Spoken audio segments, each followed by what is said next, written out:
Close your eyes and let your breathing slow. Tonight, we're going somewhere few have ventured deep beneath the desert sands of New Mexico, where the truth isn't just out there, it's down here, beneath your feet, waiting in chambers carved from ancient stone, in corridors that hum with otherworldly energy, in bases that don't appear on any map. The desert night is cool against your skin as we begin our descent into the greatest mystery America has ever buried. This is the story of what lies beneath New Mexico's story of crashed vessels and underground cities, of beings not born of Earth, and of secrets the government would rather you never knew. Let the tension leave your shoulders. Relax your jaw. Because the journey we're about to take will change everything you thought you knew about the lonely desert stretching beneath a blanket of stars. Part 1. The desert REMAMBERs. The high desert of New Mexico sleeps under an obsidian sky, scattered with more stars than most people see in a lifetime. Out here, 200 miles from the nearest city lights, the Milky Way stretches like a river of diamonds overhead. The air is thin and cold, carrying the scent of sage and juniper across the empty miles. But the desert is not as empty as it seems. Beneath this ancient landscape where pueblos older than European civilization cling to cliffsides and petroglyphs, speak in a language we've forgotten, there are other things, deeper things, things that arrived long before the conquistadors, before the native peoples, perhaps before humanity itself. Let your mind drift across this landscape with me.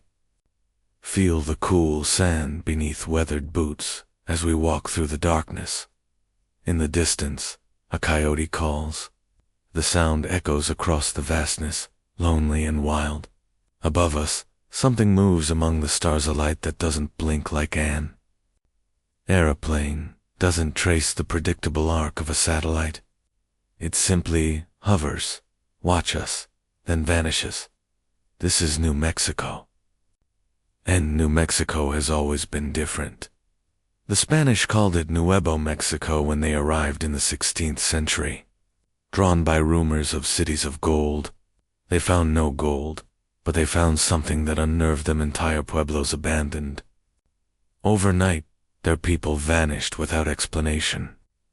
In their journals, the conquistadors wrote of strange lights in the sky, of underground chambers that seemed to breathe, of indigenous people who spoke of star people who had lived among them since the time before time. The native peoples, the Pueblo, the Navajo, the Apache had their own stories. They spoke of the emergence from earlier worlds through a saipapu, a hole in the ground that connected this realm to others below. They told of ant people who sheltered their ancestors during great cataclysms. They painted their visions on canyon walls, beings with large heads and almond eyes, descending from the sky in objects that blazed with light. But these were just stories, weren't they? Myths, legends, the imaginings of primitive peoples trying to make sense of thunder and stars. Or were there something more? Let your breathing deepen as we move forward through this night. The desert floor is dotted with creosote bushes that release their sweet, resinous scent into the cool air. In the distance, the Sandia Mountains rise like sleeping giants, their peaks touched with starlight, and beneath those mountains, according to whispers passed down through generations, there are tunnels, vast networks of tunnels that predate human civilization. Tunnels that were not carved by human hands. The Pueblo elders rarely speak of these things to outsiders, but on certain nights, when the fire burns low and the children have gone to sleep, the old ones remember. They remembered the stories their grandparents told them, and their grandparents before them. Stories of when the star people walked among them.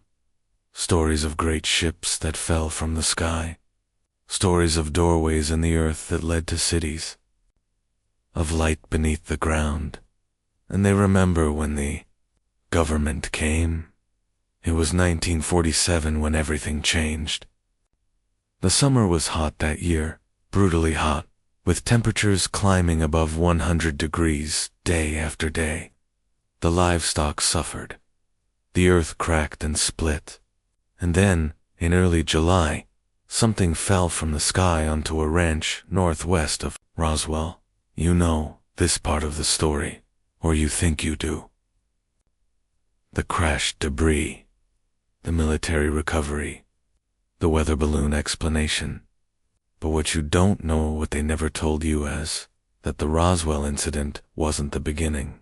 It was the moment the secret could no longer be contained, because things had been falling from the sky over New Mexico for a very long time.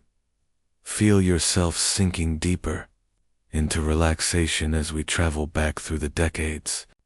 The 1940s blur into the 1930s, the 1930s into the 1920s, each decade peeling back like layers of sedimentary rock, revealing what lies beneath.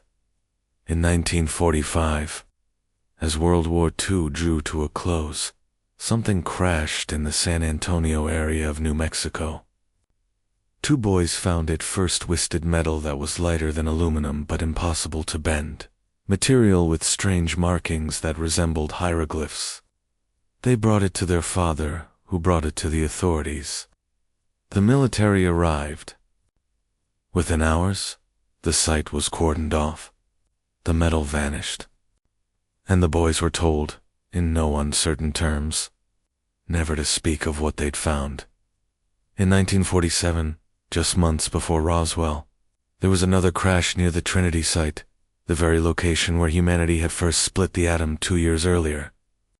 Some say it was no coincidence. Some say that nuclear detonations act like beacons, drawing attention from those who watch our world with concern. The craft was reportedly intact this time, a disc-shaped object approximately 30 feet in diameter. And inside, according to those who claimed to have been there, were beings. Not human beings. Not quite. They were small. These creatures, no more than 4 feet tall. Their skin was gray and smooth, their heads disproportionately large, housing enormous dark eyes that wrapped around the sides of their skulls. They had no hair, no visible ears, just small slits where a nose might be and a lipless mouth. Their bodies were slight, almost fragile looking, with long, thin fingers that ended in what appeared to be 4 digits rather than 5. 2 of them were dead. One was dying, and one was alive. Let your muscles relax completely as we contemplate this. The survivor was taken to a secure location, some say to Kirtland Air Force Base in Albuquerque. Others claim it was transported to a facility that doesn't officially exist, deep in the Manzano Mountains. What happened in those days and weeks that followed is known to only a handful of people, most of whom are now dead. But there are rumors, always rumors. They say that being communicated not with words but with thoughts that appeared fully formed in the minds of those present.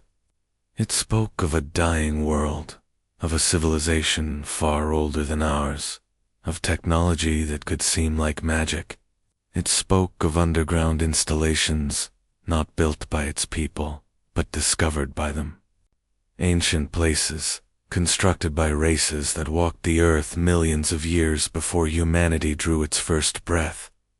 And it spoke of a purpose, a mission, a reason why they keep returning to this particular stretch of desert in this particular corner of a planet at the edge of an unremarkable galaxy.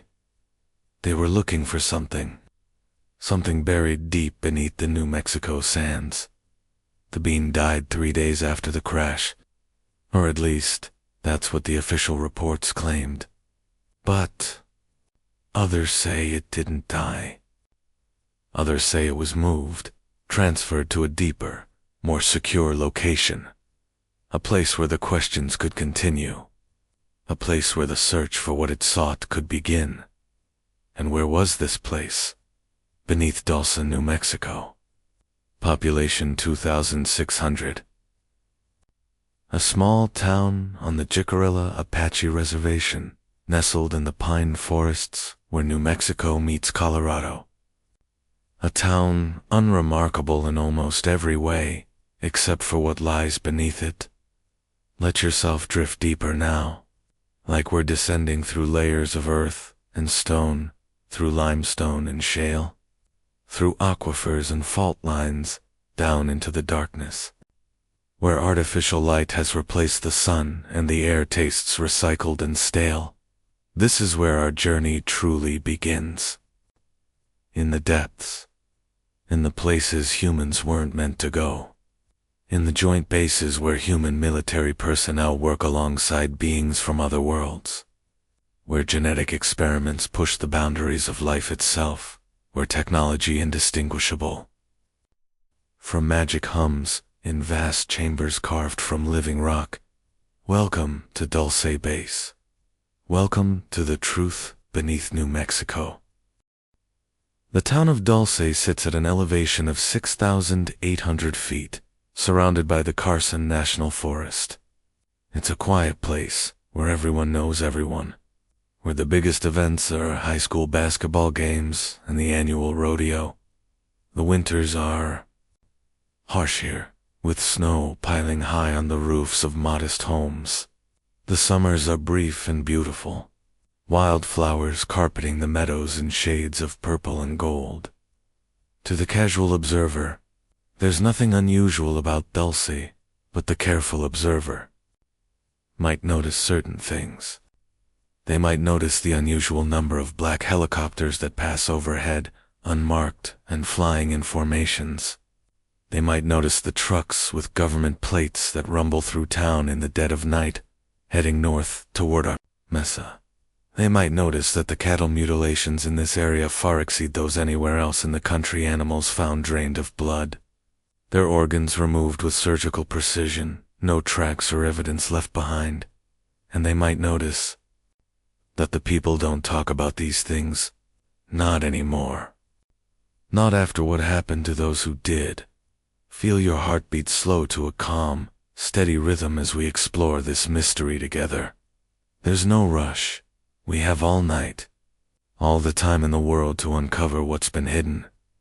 The Dulce Base story came to public attention in the 1980s, primarily through the accounts of a man named Paul Benowitz and another named Phil Schneider.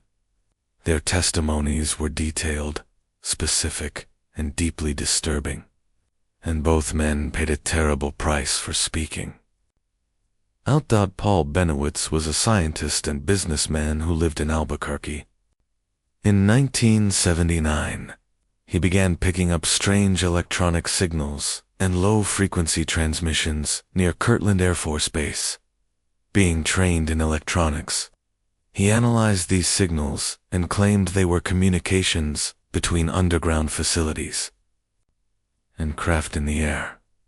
He filmed lights maneuvering over the Manzano Mountains in ways that defied conventional physics. Instant acceleration, right-angle turns at impossible speeds, complete silence.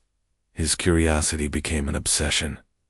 He began investigating, compiling data, contacting military personnel who might have information.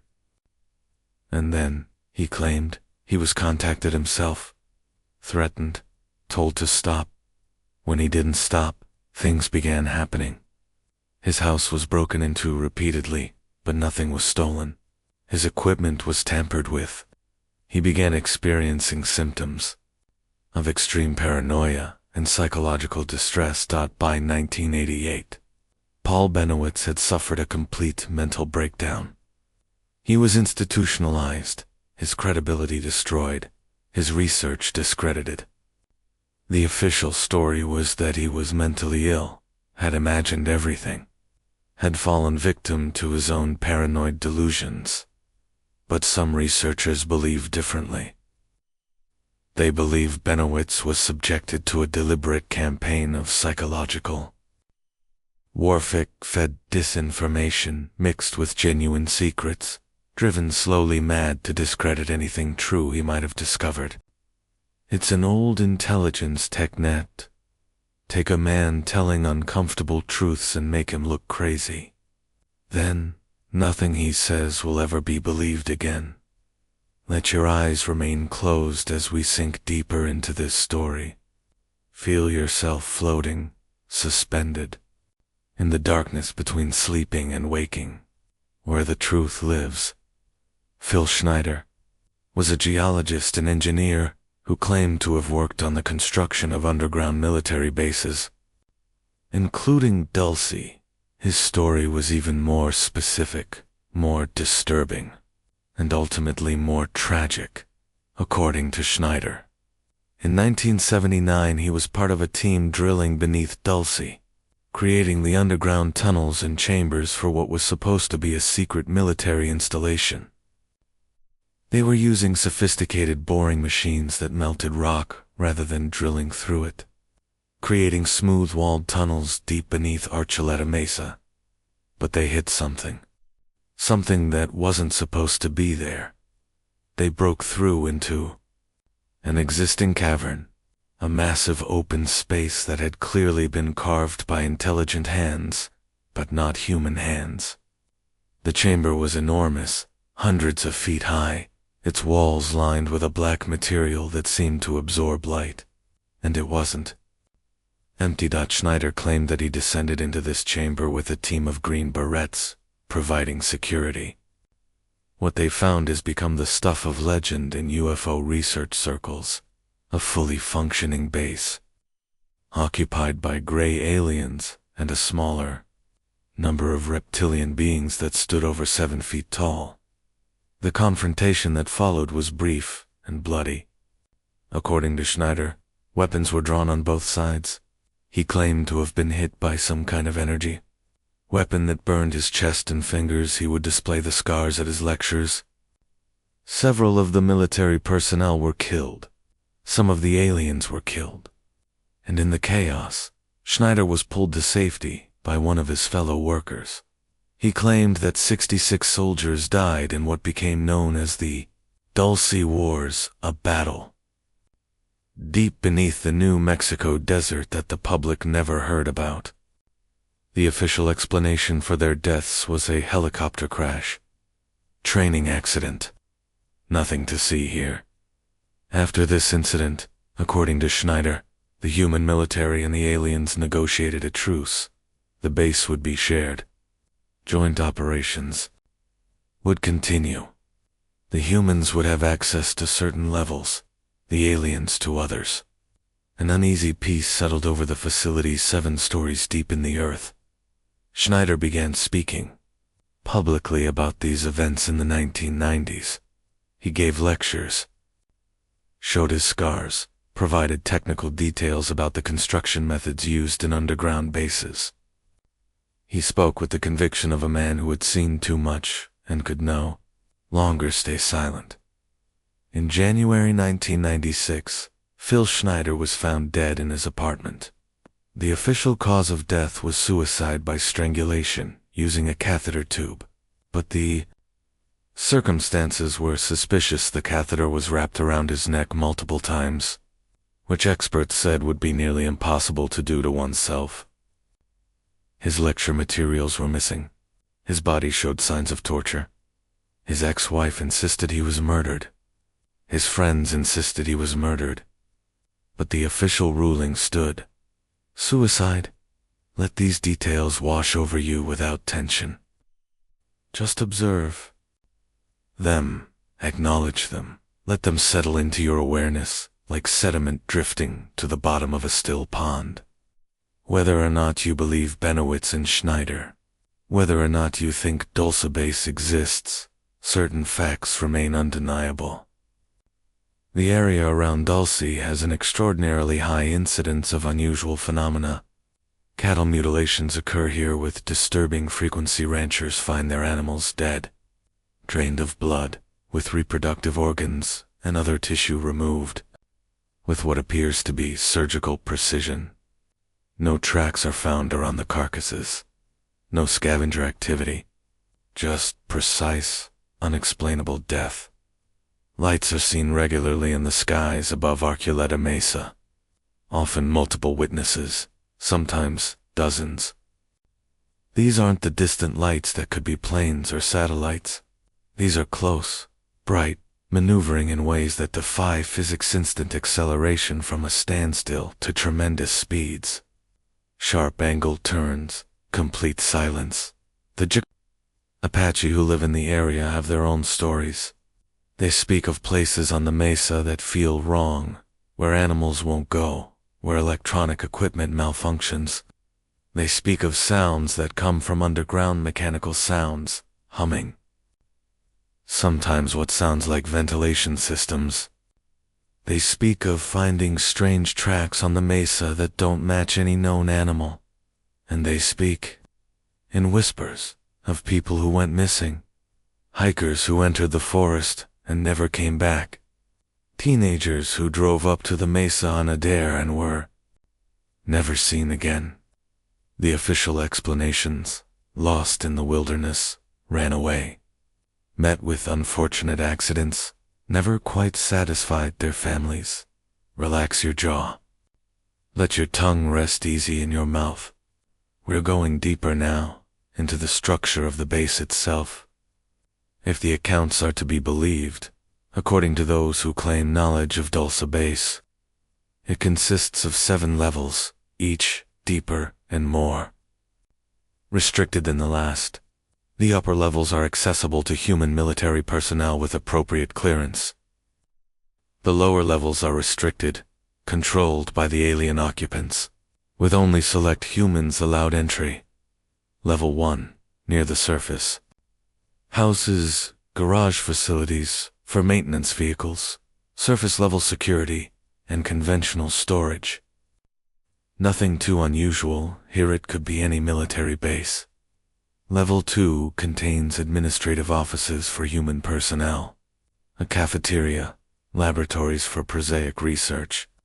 Still relatively normal, still within the bounds of what a secret military installation might contain. Level 3 is where things begin to change. This level reportedly contains more advanced laboratories than the beginning of the joint human-alien research areas. Here, human scientists work alongside gray technicians on projects that push the boundaries of known science. Communications systems that work without electromagnetic radiation. Power generation that draws energy from dimensions human physicists are only beginning to theorize about. Level 4 goes deeper into xenobiology, the study of alien life. According to Whistleblowers, this level contains holding tanks where various species are kept in controlled environments. Not just greys, but other beings, some humanoid, some decidedly not. Biological samples, genetic material, organisms recovered from crashes and other incidents around the world. But it's levels 5 through 7 where the accounts become truly disturbing. Let your breathing remain slow, and even as we descend into these depths, remember, you're safe. This is just a story, just a journey through possibility and imagination. Let the tension flow out of your body with each exhale.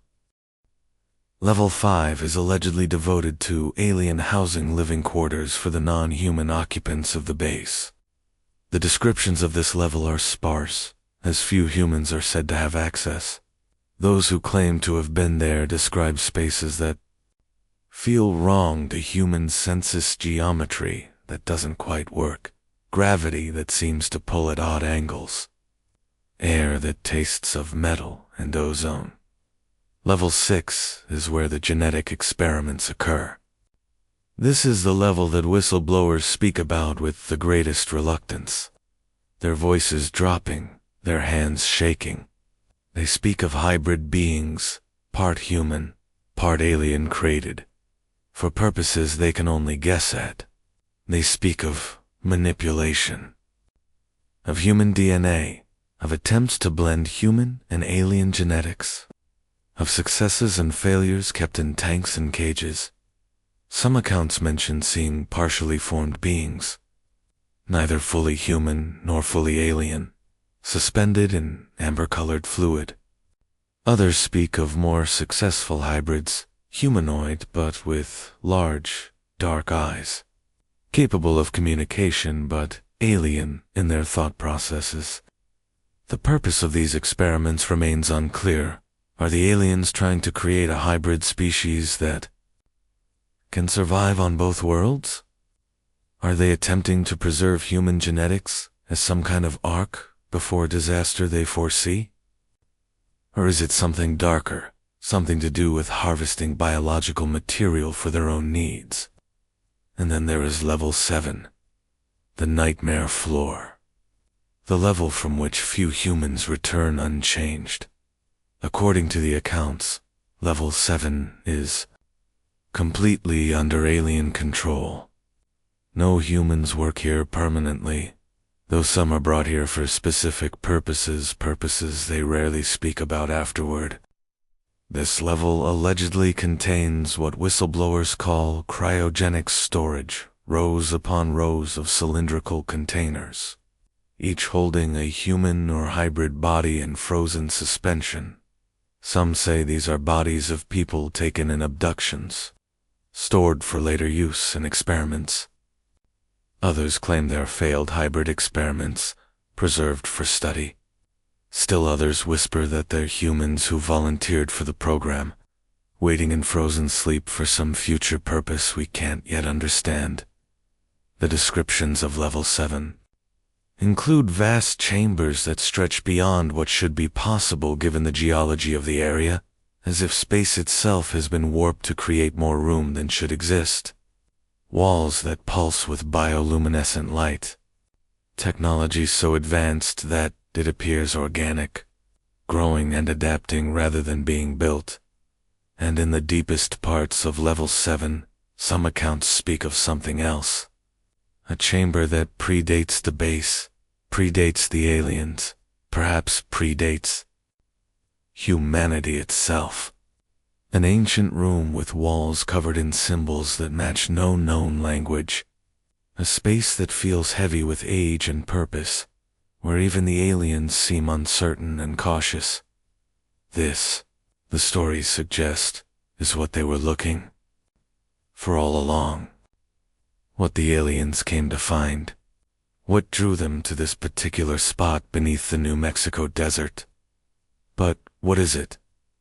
What could be so important that it would draw attention from across the stars? Feel yourself floating in the darkness, suspended. Between questions and answers, between the known and the unknown. Let go of the need to understand everything. Some mysteries are meant to be contemplated, not solved. Dulce Base, if it exists, is not alone.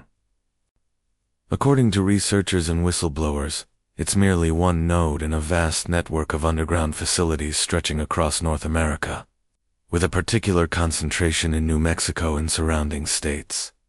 Let your mind expand to encompass this larger picture.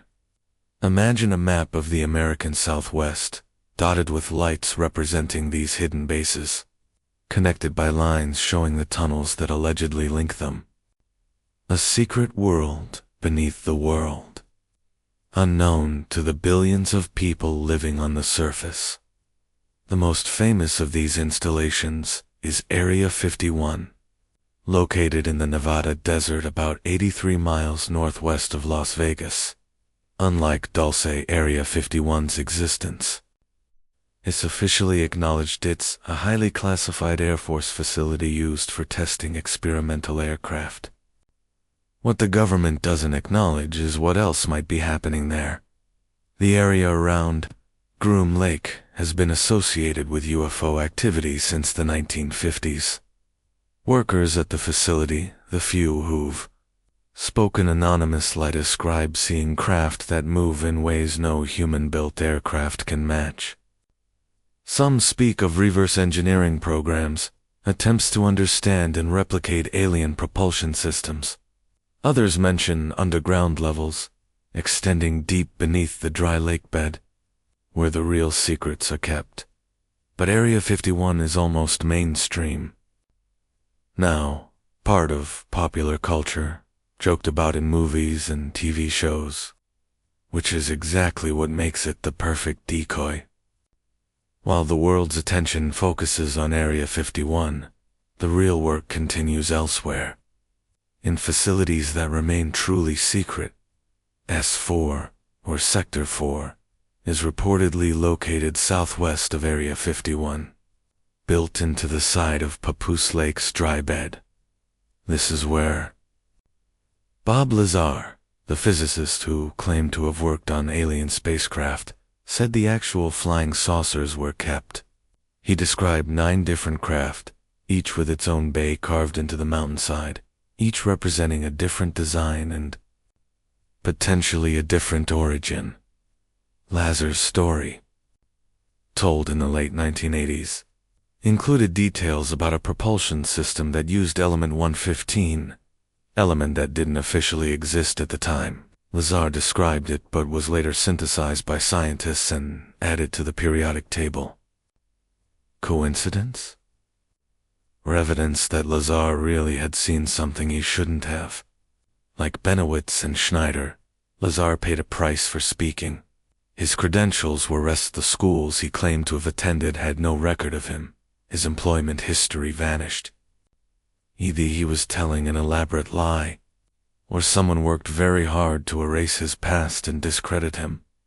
Let these stories wash over you like gentle waves. Don't strain to believe or disbelieve.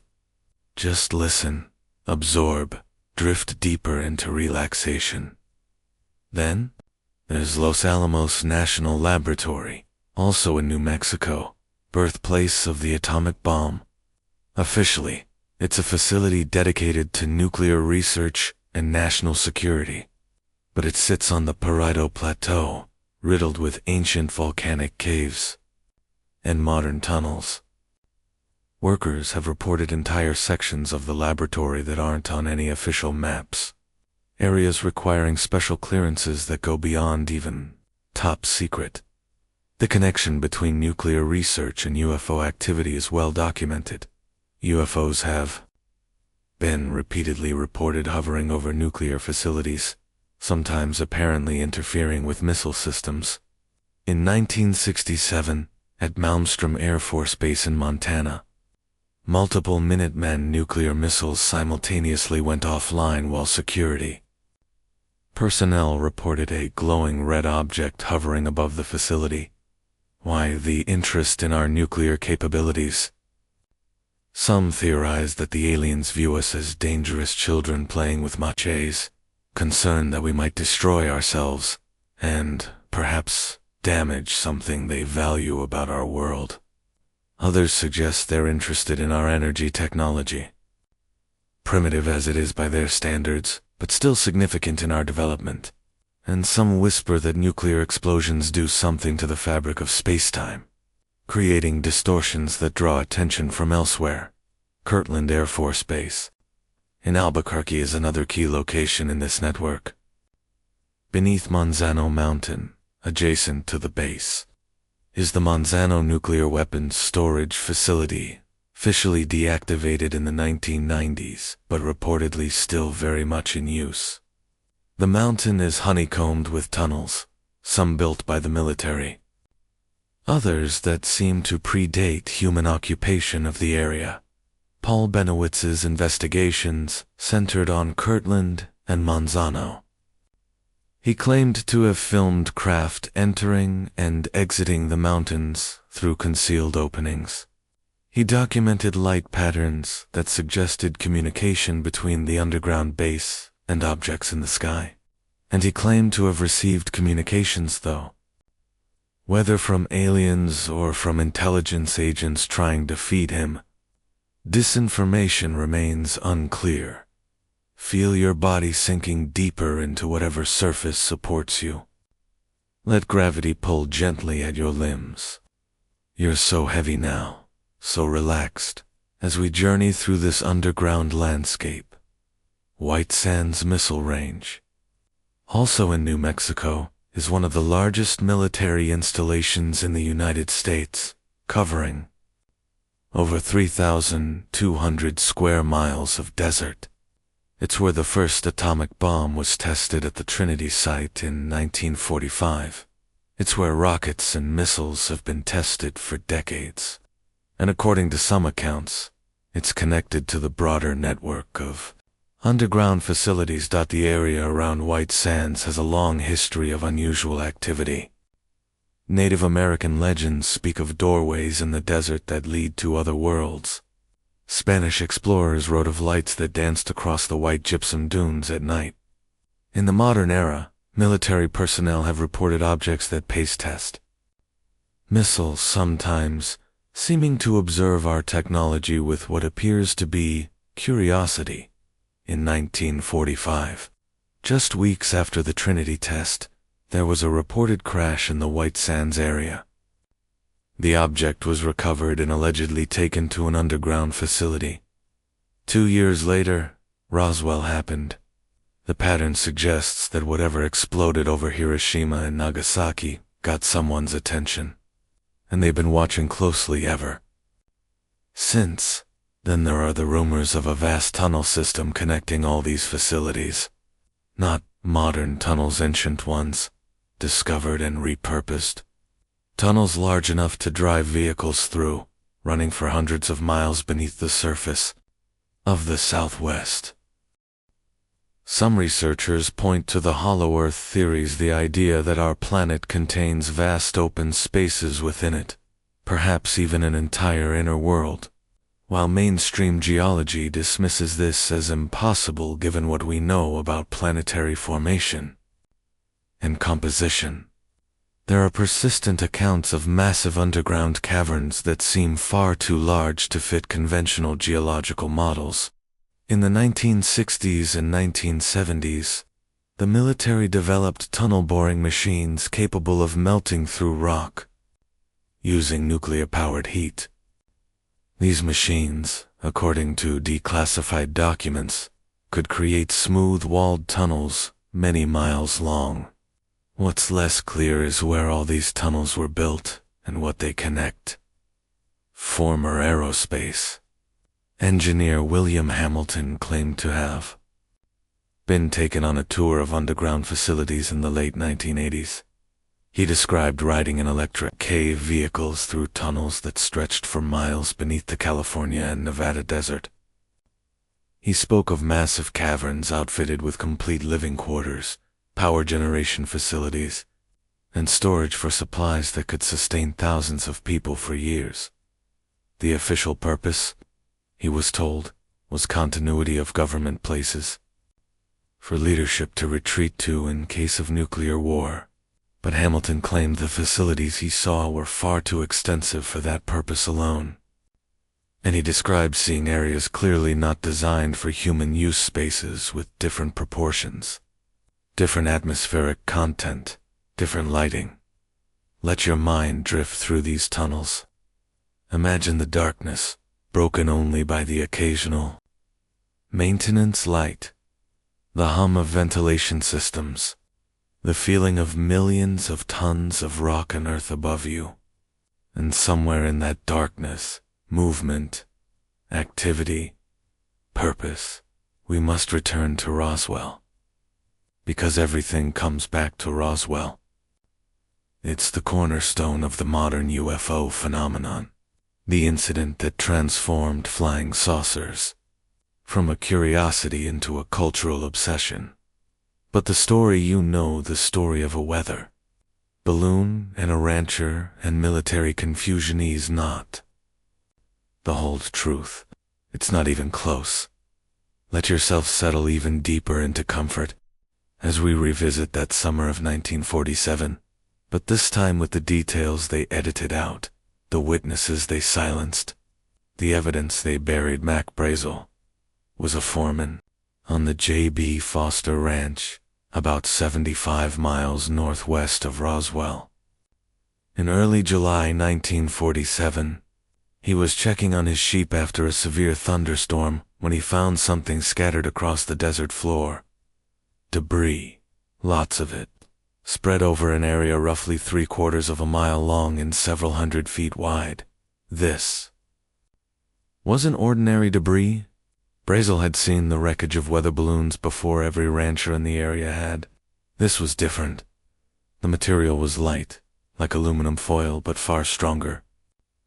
When you crumpled it in your hand, it would unfold itself, smoothing out until there wasn't a wrinkle or crease visible. When struck with a sledgehammer, it wouldn't dent. When exposed to a blowtorch, it wouldn't burn or melt. Some pieces had strange markings on them, symbols that resembled hieroglyphics but matched no known writing system.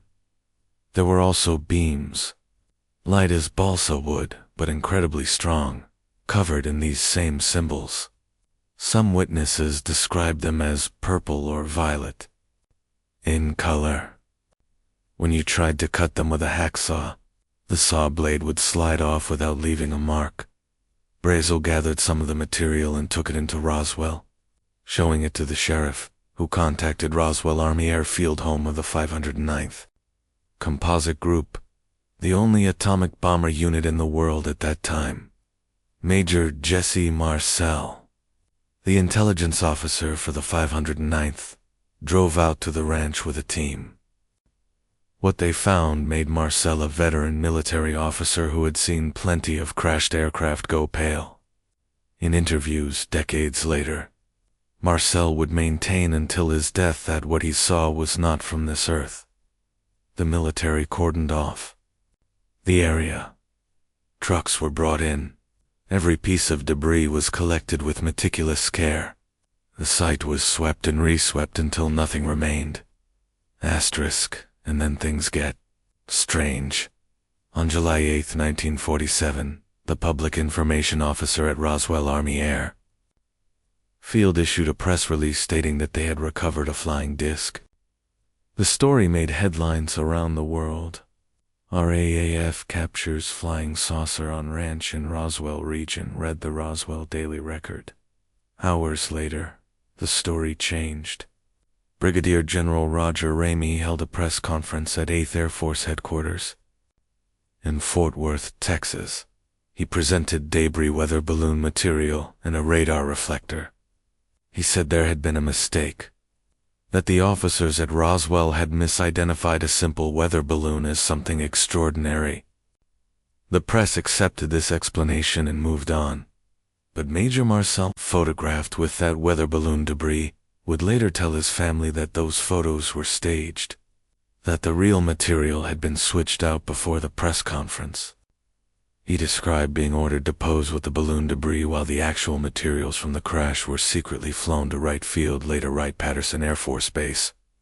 In Ohio, feel your breathing slow further. Each breath takes you deeper into this story, deeper into the mystery, deeper into relaxation. The witnesses began to talk, though most waited decades before doing so. Frankie Rowe was 12 years old in 1947. Her father was a firefighter in Roswell, and he came home one night shortly after the incident with a piece of the debris.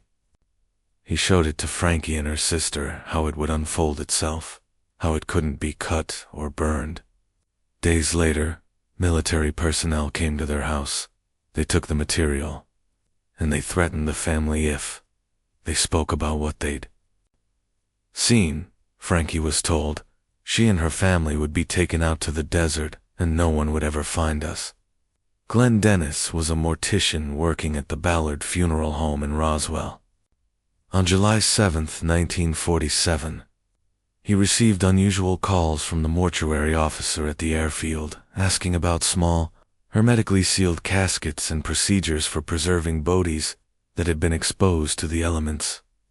That same day, when Dennis drove to the base to deliver some supplies, he encountered a nurse he knew who was visibly shaken. She told him she'd been called in to assist with an examination of Botis, not human, with large heads and strange anatomy. The nurse drew sketches of what she'd seen and gave them to Dennis. Days later, she was transferred out of Roswell. Dennis never saw her again, and his attempts to locate her later were unsuccessful. The military claimed to have no record of a nurse by that name ever being stationed at Roswell. Lieutenant Colonel Philip Corso, who served in the Eisenhower administration and later on the National Security Council, wrote a book in 1997 called The Day After Roswell. In it, he claimed that he was put in charge of distributing pieces of alien technology recovered from the crash to various defense contractors and research facilities, who would then reverse engineer the technology and develop it for commercial use. According to Corso, technologies that emerged in the decades after Roswell integrated circuits, fiber optics, night vision equipment, Kevlar, and others, were all derived from materials and devices found in the crashed craft. These companies were told the materials came from foreign sources, not that they were of extraterrestrial origin. The list of witnesses who came forward over the years is extensive. Soldiers who guarded the crash site, officers who handled the debris, residents of Roswell who saw the military trucks racing through town, doctors and nurses who examined bodies. Each story aligns with the others in essential details, while adding new pieces to the puzzle. And then there's the second site.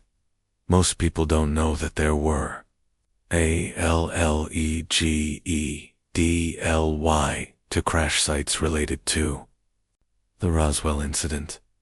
The debris field where Mac Brazel found the scattered materials was one, but there was a second site, about 40 miles west, closer to the town of Corona. This site was reportedly found by a team of archaeologists who were conducting a survey in the area. What they saw made them immediately understand this was a military matter. They contacted the authorities and were quickly detained. This second site allegedly contained the main body of the crafter, disc-shaped object partially embedded in a hillside. And inside and around the craft were bodies. Small, gray bodies. Some were dead, thrown from the craft on impact. But according to several accounts, at least one was alive. The living being was taken to a secure location. Most accounts agree this was initially Los Alamos, where facilities already existed for handling extremely sensitive materials and where security was absolute. What happened in those days and weeks remains one of the most closely guarded secrets in American history. But fragments have emerged over the decades, pieces of a puzzle that forms a picture both wondrous and terrifying. The being communicated telepathically. Those who were in its presence reported hearing thoughts in their minds, fully formed ideas that appeared without words. It didn't speak of conquest or invasion. It spoke of observation, of monitoring humanity's development, with particular concern about our recent splitting of the atom. Its people, it conveyed, had been visiting Earth for thousands of years. They had bases here, underground facilities in remote locations, watching and waiting. The crash wasn't intentional. Their technology, advanced as it was, had been disrupted by the electromagnetic pulses from the radar installations that had proliferated across New Mexico during and after the war. The being died, or at least, its biological forms ceased functioning within days of the crash, but not before it had communicated enough to change everything. The United States government realized it was not alone in the universe. And more than that, it realized beings far more advanced than us had been here all along, watching from beneath our feet. Let your jaw relax completely. Feel your tongue resting gently in your mouth. Your teeth are not touching. All the tension in your face melts away as we continue deeper into this mystery. Within months of the Roswell incident, things began changing rapidly in the American military and intelligence apparatus. The National Security Act was passed in September 1947. creating the CIO and restructuring the military. The Air Force became a separate branch. New agencies appeared. New compartments of secrecy were created. And a group was formed, a group with no official name, no official budget, no official existence. A group whose purpose was to manage the truth about extraterrestrial presence on Earth, to study the recovered technology, to make contact if possible, and above all, to keep the secret. This group is referred to by researchers as Majestic 12 or MJ-12, allegedly included military leaders, intelligence officials, and prominent scientists.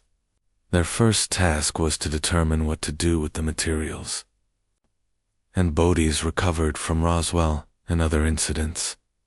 The craft was taken to Wright Field in Ohio, where it was studied in underground hangars built specifically for this purpose.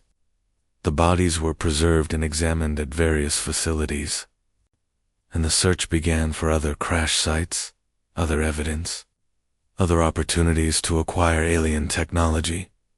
But they also realized something else. The beings had said they had underground facilities on Earth, bases, installations, places where they'd been operating for perhaps thousands of years. The search for these installations became a priority. In New Mexico, with its history of unusual phenomena and its sparse population, became the focus of that search. Let yourself sink deeper. Your body is so heavy now, so relaxed. Each word I speak takes you further down, further into this underground world we're exploring together. What the military discovered in their search beneath New Mexico wasn't what they expected. Yes, they found evidence of alien presence, installations, tunnels, technology. But they found something else too. Something older. Something that predated even the aliens. Beneath the desert, in caverns that stretched for miles, were ruins. Cities carved into living rock. Structures that showed signs of incredible age and equally incredible sophistication. And these weren't alien constructions. They were something else entirely. The Native American legends suddenly took on new meaning. The stories of ant people who sheltered the ancestors underground during cataclysms. The tales of earlier worlds and races that had risen and fallen before humanity. The Pueblo people's insistence that they had emerged from beneath the earth in the time before memory. What if these weren't just stories? What if they were history? Feel your breathing deepen and slow. In through your nose, out through your mouth. Each breath carries away tension, carries away the need to understand everything at once. Just listen. Just drift. Archaeological evidence has long suggested that humans have been in North America far longer than conventional history acknowledges. Sites like Huitlaco in Mexico show evidence of human activity dating back over 250,000 years long, before humans were supposed to have reached the Americas. Footprints found in volcanic ash in Mexico date to 1.3 million years ago, impossibly old by accepted timelines.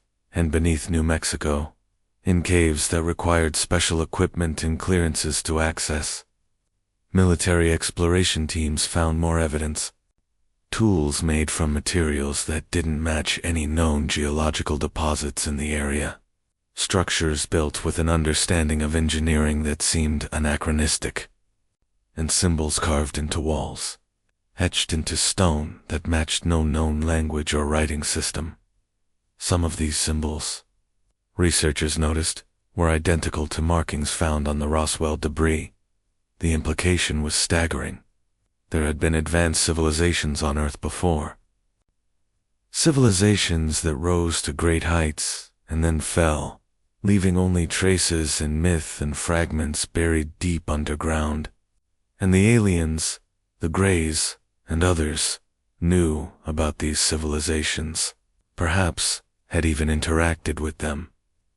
The military Researchers discovered chambers that appeared to be libraries or data repositories, though the information was stored in ways they couldn't yet access. Crystalline structures that might contain information encoded at the molecular level. Metallic plates covered in dense text in unknown languages. Devices whose purpose remained mysterious. And they found artwork.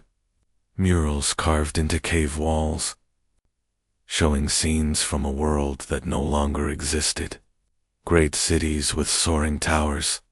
Beings that looked almost human but not quite taller, with different proportions, different features. And above these cities, in many of the carvings, were objects in the sky. Discs, cylinders, craft that could only be described as ships. The ancients had known about the visitors too, had perhaps worked with them, learned from them, or feared them. Let your muscles go completely limp. Your arms are heavy, your legs are heavy. You're sinking down into the earth, down into the deep places where these secrets have waited for millennia. In the 1970s, a man named G.E. Kinkett claimed to have been part of a military exploration team that discovered a massive underground city beneath the Superstition Mountains in Arizona, not far from the New Mexico border. The city, he said, was intact but abandoned, as if the inhabitants had simply vanished one day. The architecture was unlike anything he'd seen before. Smooth walls that seemed to have been melted or molded rather than built with blocks or bricks. Symbols everywhere, carved into every surface. And in the central chamber, a massive crystal structure that still emitted a faint light, powered by some source they couldn't identify even after decades. Kinkett claimed that similar discoveries had been made throughout the southwestern New Mexico, Arizona, Utah, Nevada. A whole network of ancient underground cities, all abandoned, all showing signs of sudden departure, and all connected by tunnels that ran for hundreds of miles through solid rock. The military mapped what they could, but the tunnel systems were vast, and some areas were unstable or sealed.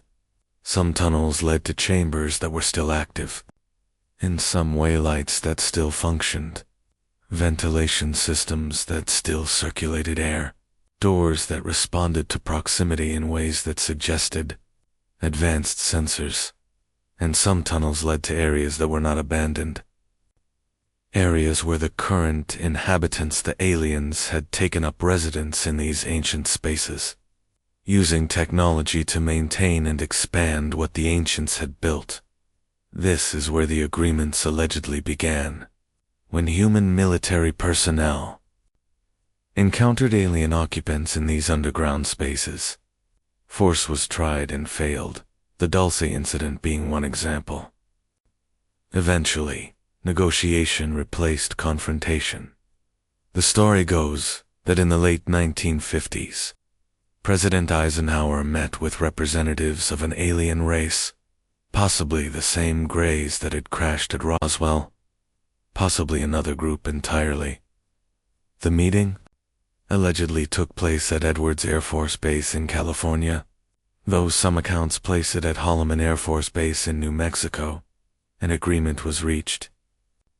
The aliens would be allowed to maintain their underground bases and continue their activities, which they claimed were primarily observational and scientific. In exchange, they would share certain technologies with the U.S. government. They would limit their interactions with the general population, and they would provide lists of any humans they needed to abduct for study. Feel yourself floating now, suspended in the darkness as we contemplate these possibilities. Your breathing is slow and rhythmic. Your heartbeat is calm. Nothing can disturb your peace as we journey through this story together. Whether or not such an agreement was ever made, something changed in the late 1950s and early 1960s. Technology began advancing at an unprecedented rate. integrated circuits, lasers, fiber optics technologies that seem to emerge almost simultaneously from multiple sources.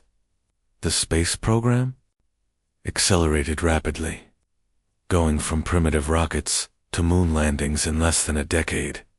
Some of this was undoubtedly human ingenuity, but researchers have pointed out anomalous patents filed for technologies that seemed to have no prior development, innovations that appeared to skip necessary intermediate steps, materials that matched no known manufacturing processes of the time, and the underground construction accelerated.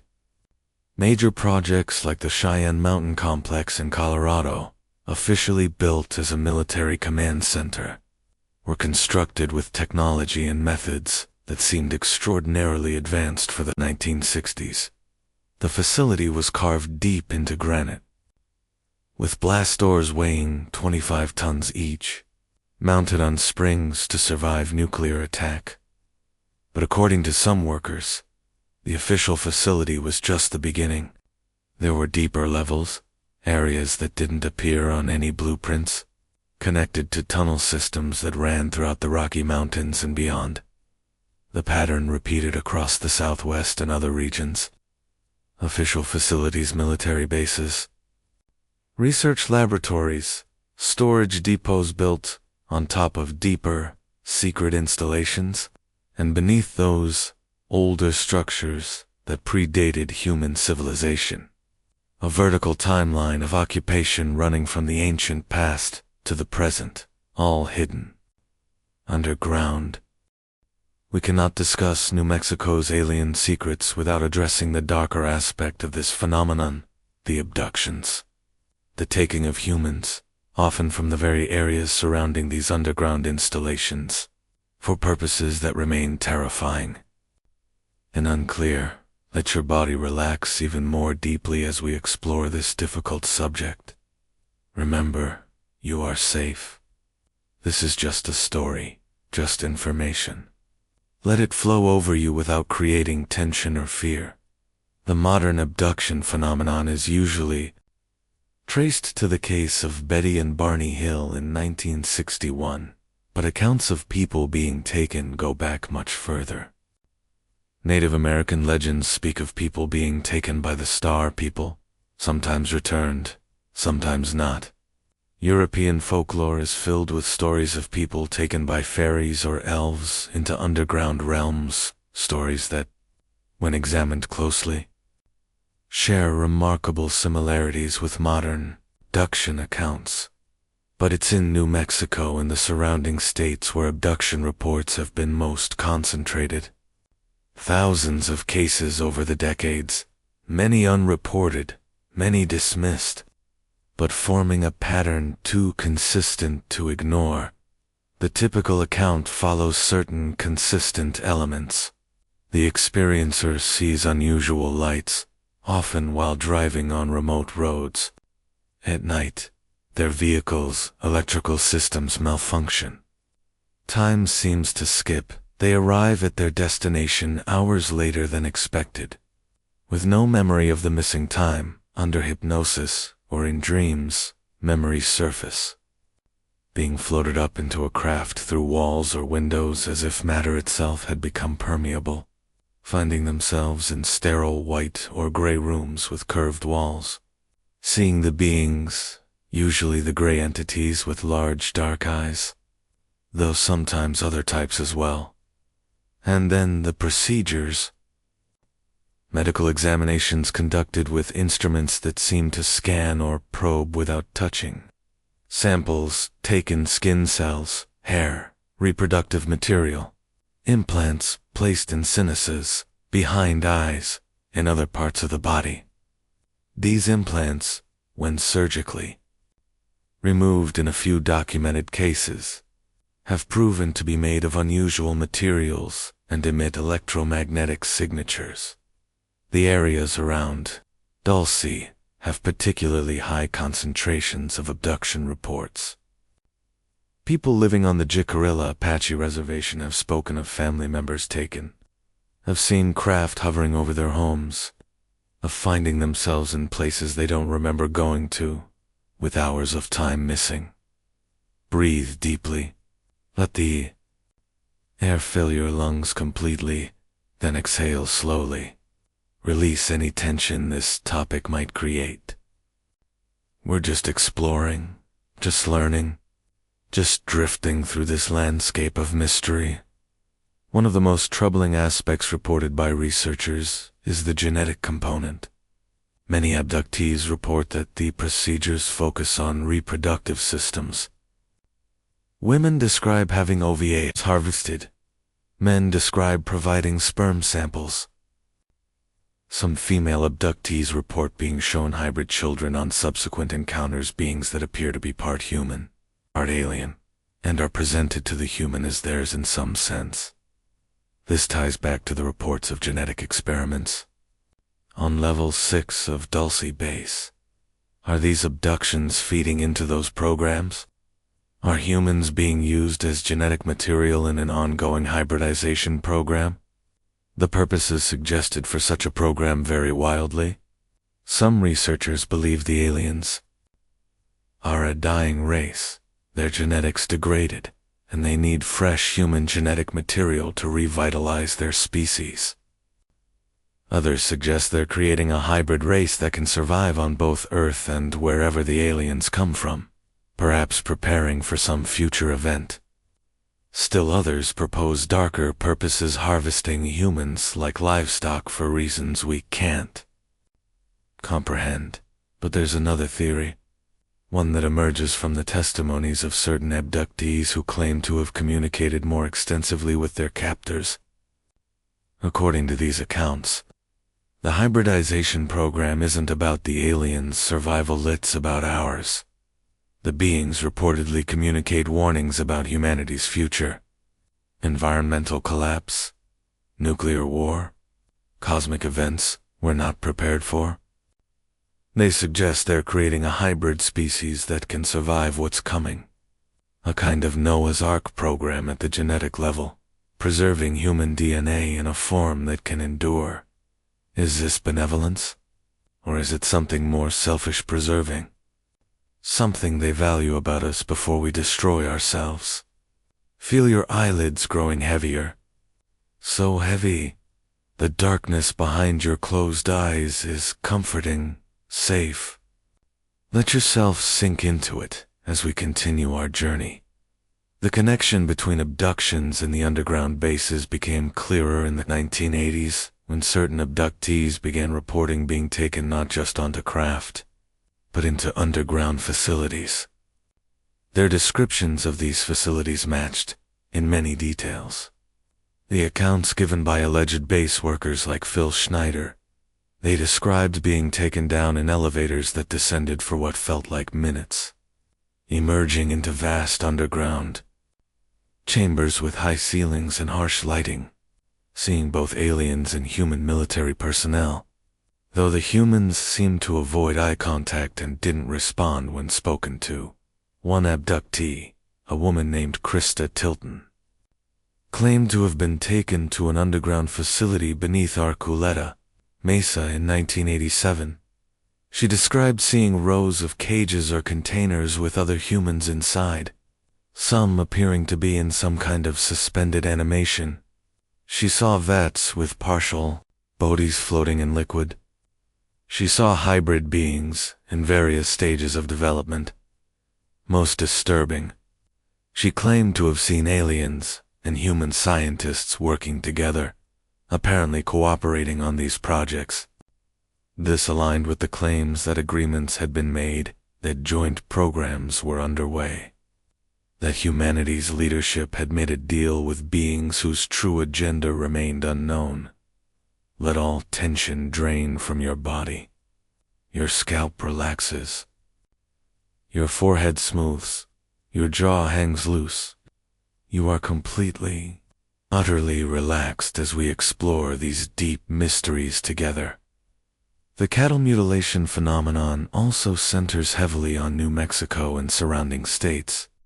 Since the 1960s, tens of thousands of cattle have been found dead under mysterious circumstances. The pattern is always similar. the animal is drained of blood. Certain organs removed with surgical precision, usually reproductive organs, eyes, tongues, and digestive tract sections, and the carcass left with no tracks or evidence nearby. Ranchers have found these animals in locations that would be difficult to access without leaving marks. No scavenger activity is observed. Predators and scavengers won't touch the carcasses, as if something about them is wrong. The cuts removing organs are precise, showing evidence of heat, but no tearing or toothed implements. Law enforcement investigations have repeatedly concluded that the mutilations can't be explained by natural predation or human activity. The precision required, the lack of blood at the scene despite massive blood loss, the selection of specific organs, none of it fits conventional explanations. Some researchers link the mutilations to the underground facilities, suggesting the aliens are harvesting biological materials from terrestrial animals for their experiments. Others point to the high levels of background radiation sometimes found at mutilation sites, suggesting energy weapons or craft were involved. Most tellingly, witnesses have sometimes seen the mutilations in progress.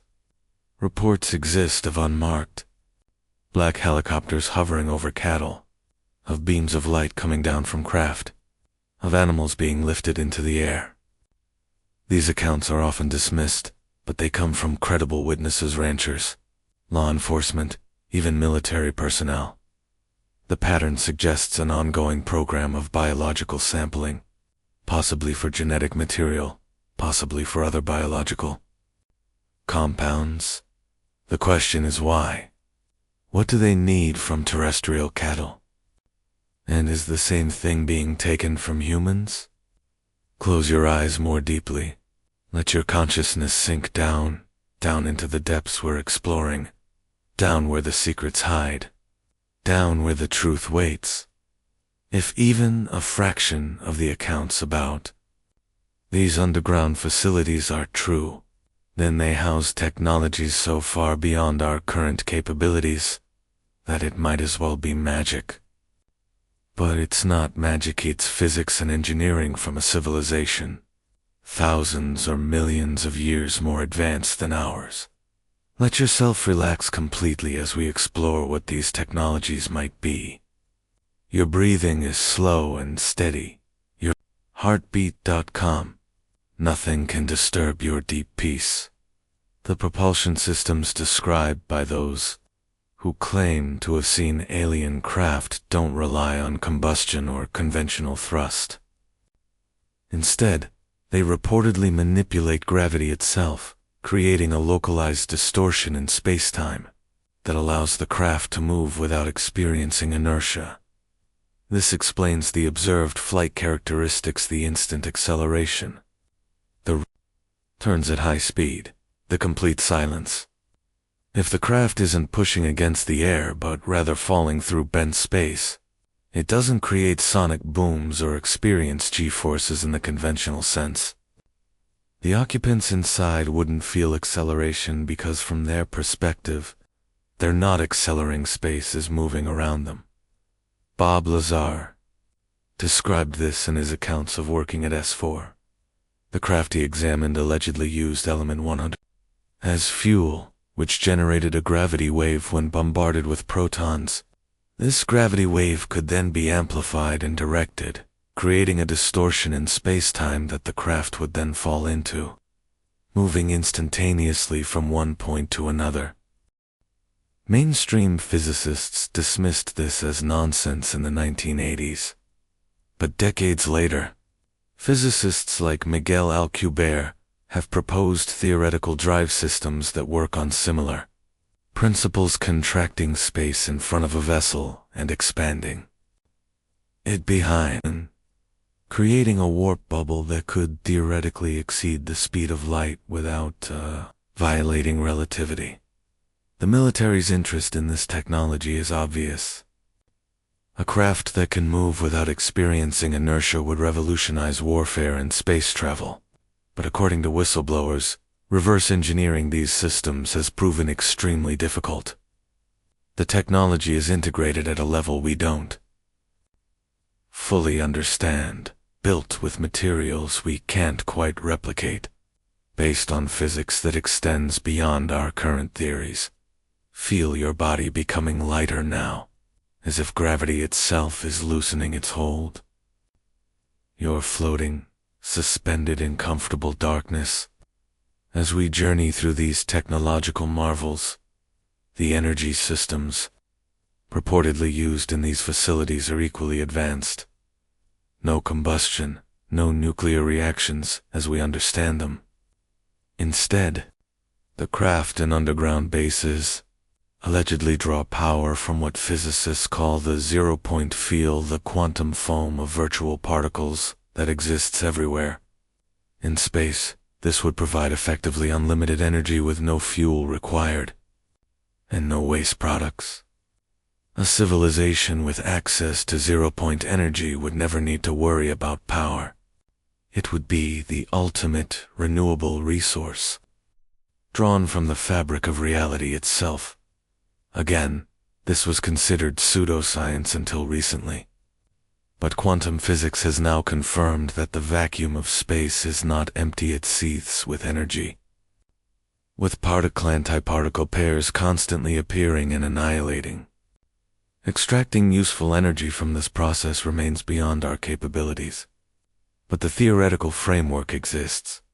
If the aliens have mastered this, it explains how underground facilities could run for decades or centuries without refueling. It explains how craft could travel interstellar distances without impossibly massive fuel loads. And it explains why they might view our civilization's dependence on fossil fuels and nuclear fission with something like pity or concern. The materials. Technology is perhaps even more impressive. The debris from Roswell reportedly included metal that couldn't be cut, burned, or permanently deformed. Memory metal that returned to its original shape. Materials lighter than aluminum but stronger than steel. Decades later, we developed nala, nickel-titanium alloy with shape memory properties. We developed carbon fiber composites and metamaterials with unusual properties. Were these independent discoveries?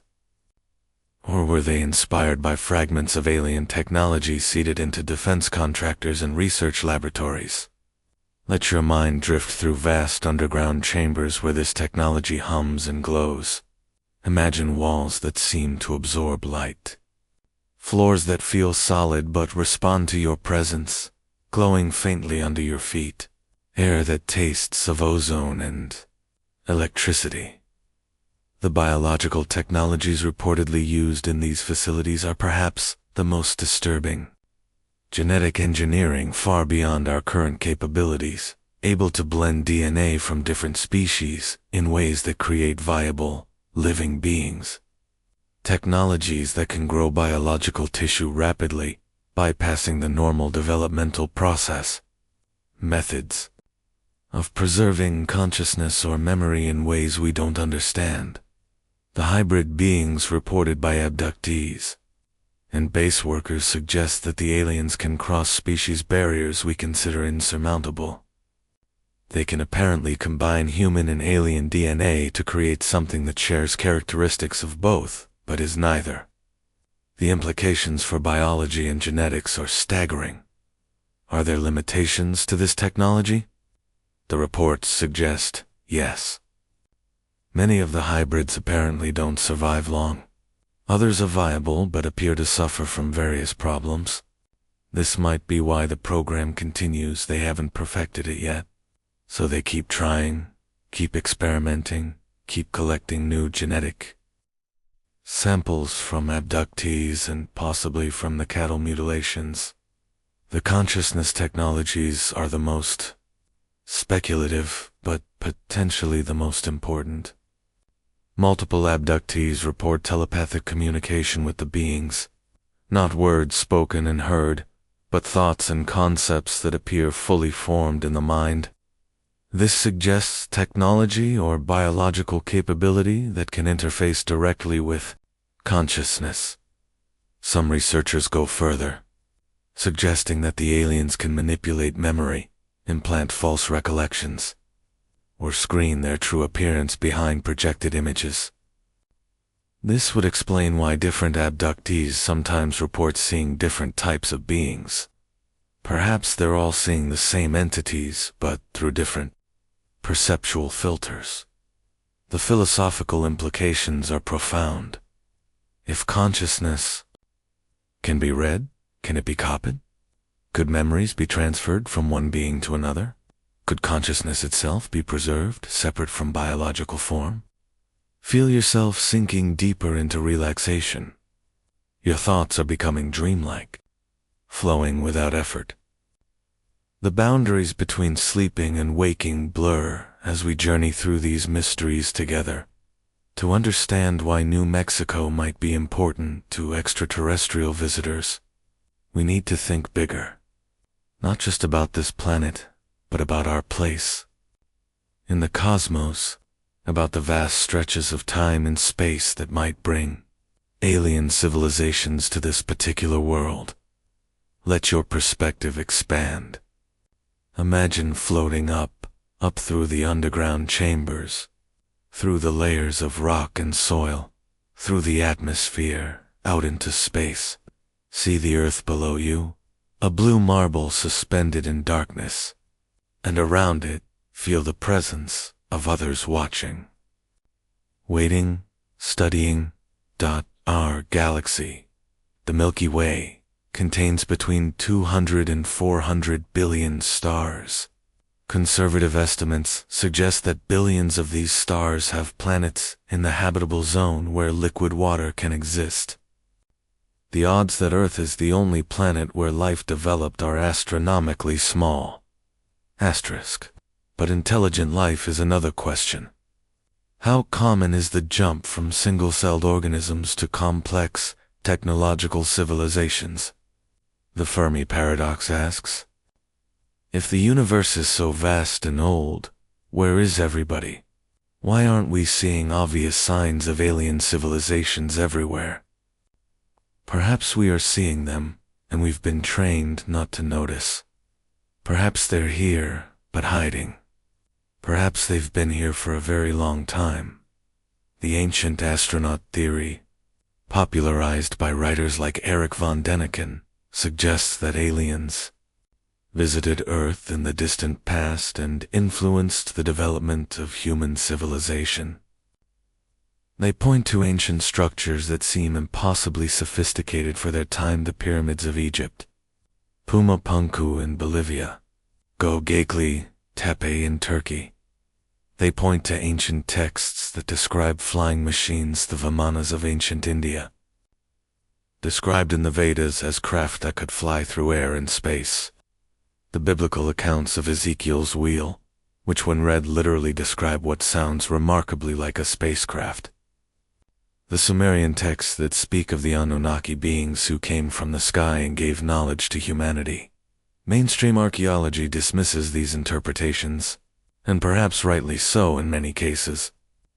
Ancient humans were far more capable than we sometimes credit, but there are anomalies that are harder to explain. Technologies that seem to appear fully formed without developmental stages. Knowledge that seems to advance for the supposed level of civilization. Similarities between distant cultures that supposedly never contacted each other. Let your breathing deepen. Feel your chest rise and fall slowly, rhythmically. You are so relaxed now, so at peace, as we contemplate these vast cosmic mysteries. What? If the underground installations in New Mexico are not new, what if they're part of a network that has existed for thousands or even millions of years? What if the aliens didn't come recently but have been here all along, watching, occasionally intervening, perhaps even guiding human development in subtle ways? This would explain the consistency of myths across cultures, the flood stories, the accounts of beings from the sky, The descriptions of underground realms, these weren't imagination. There were memories, passed down through generations, of actual events and actual encounters. It would explain why certain locations seem to attract unusual activity across vast spans of time. New Mexico's history of strange phenomena goes back long before Roswell, long before European contact, long before recorded history. The area has always been different, always been special. Perhaps there's something about this location that matters. Some geological factor, some magnetic property, some quality of the rock and earth that makes it ideal for underground construction. Or perhaps there's something here, even older artifacts, or installations from civilizations that preceded even the aliens. Remnants of the ancient world we're only beginning to discover.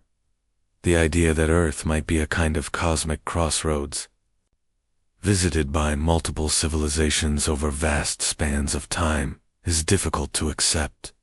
Challenges our sense of human importance, our assumption that we're the main event. But from a cosmic perspective, we're newcomers. Modern humans have existed for about 200,000 years. Civilization for about 10,000. Compared to the age of the universe, 13.8 billion years wave. Been here for the blink of an eye. If other civilizations are millions or billions of years older than us, if they've achieved technologies we can barely imagine, then Earth might simply be one interesting location among many they monitor or study. We might be as significant to them as an ant colony is to us worthy of study. Interesting in our own way, but not the center of the universe. Asterisk.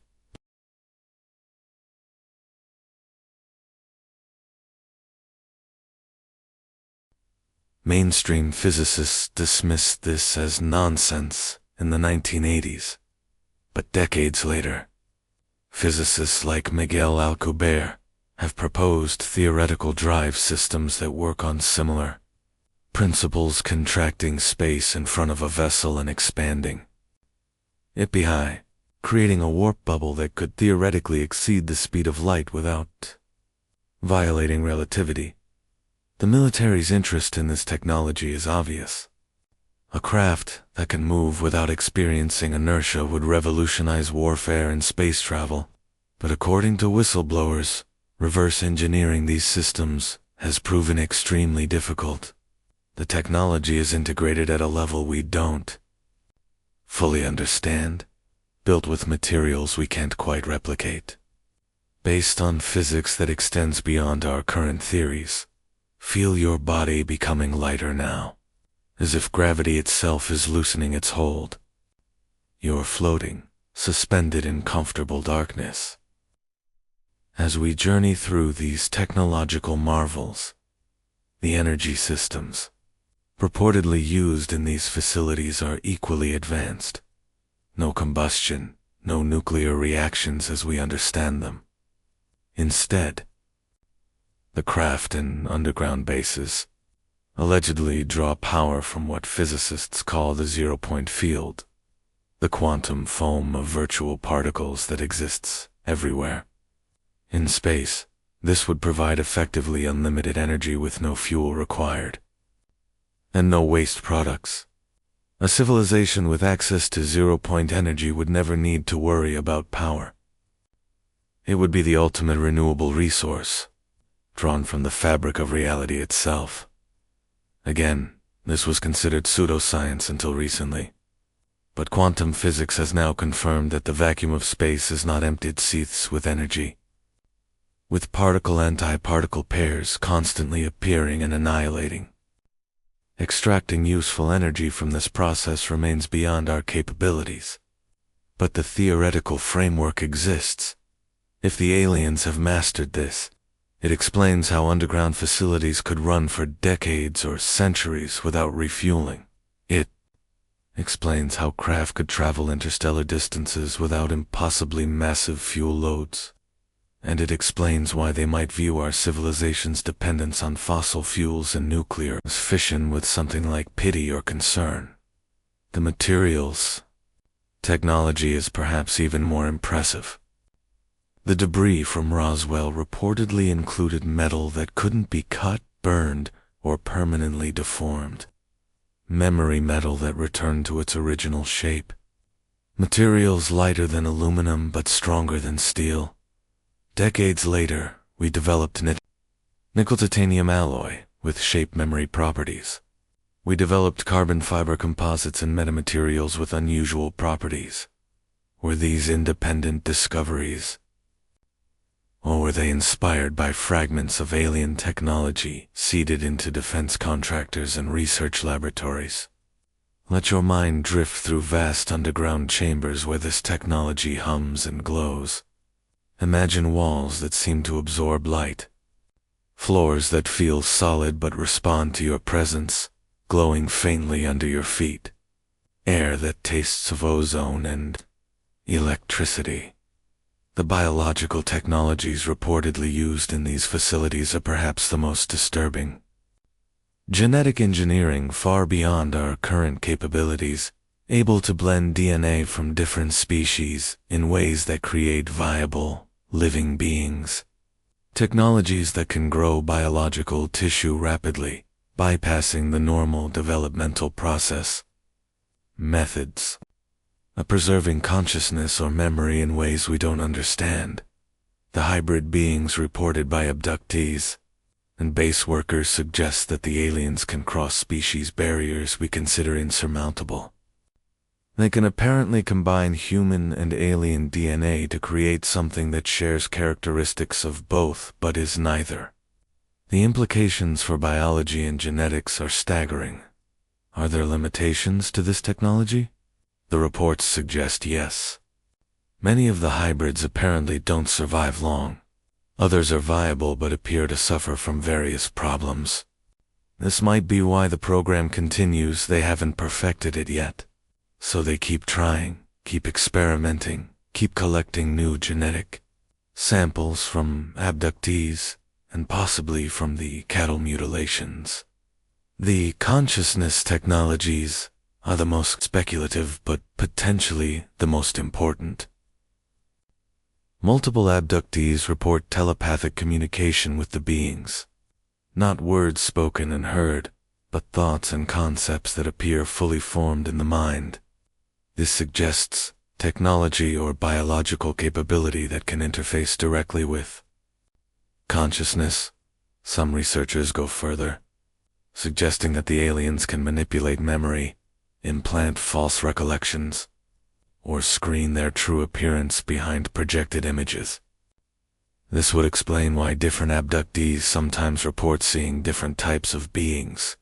Perhaps they're all seeing the same entities but through different perceptual filters. The philosophical implications are profound. If consciousness can be read, can it be copied? Could memories be transferred from one being to another? Could consciousness itself be preserved separate from biological form? Feel yourself sinking deeper into relaxation. Your thoughts are becoming dreamlike, flowing without effort. The boundaries between sleeping and waking blur as we journey through these mysteries together. To understand why New Mexico might be important to extraterrestrial visitors, we need to think bigger. Not just about this planet, but about our place in the cosmos. About the vast stretches of time and space that might bring alien civilizations to this particular world. Let your perspective expand. Imagine floating up through the underground chambers, through the layers of rock and soil, through the atmosphere, out into space.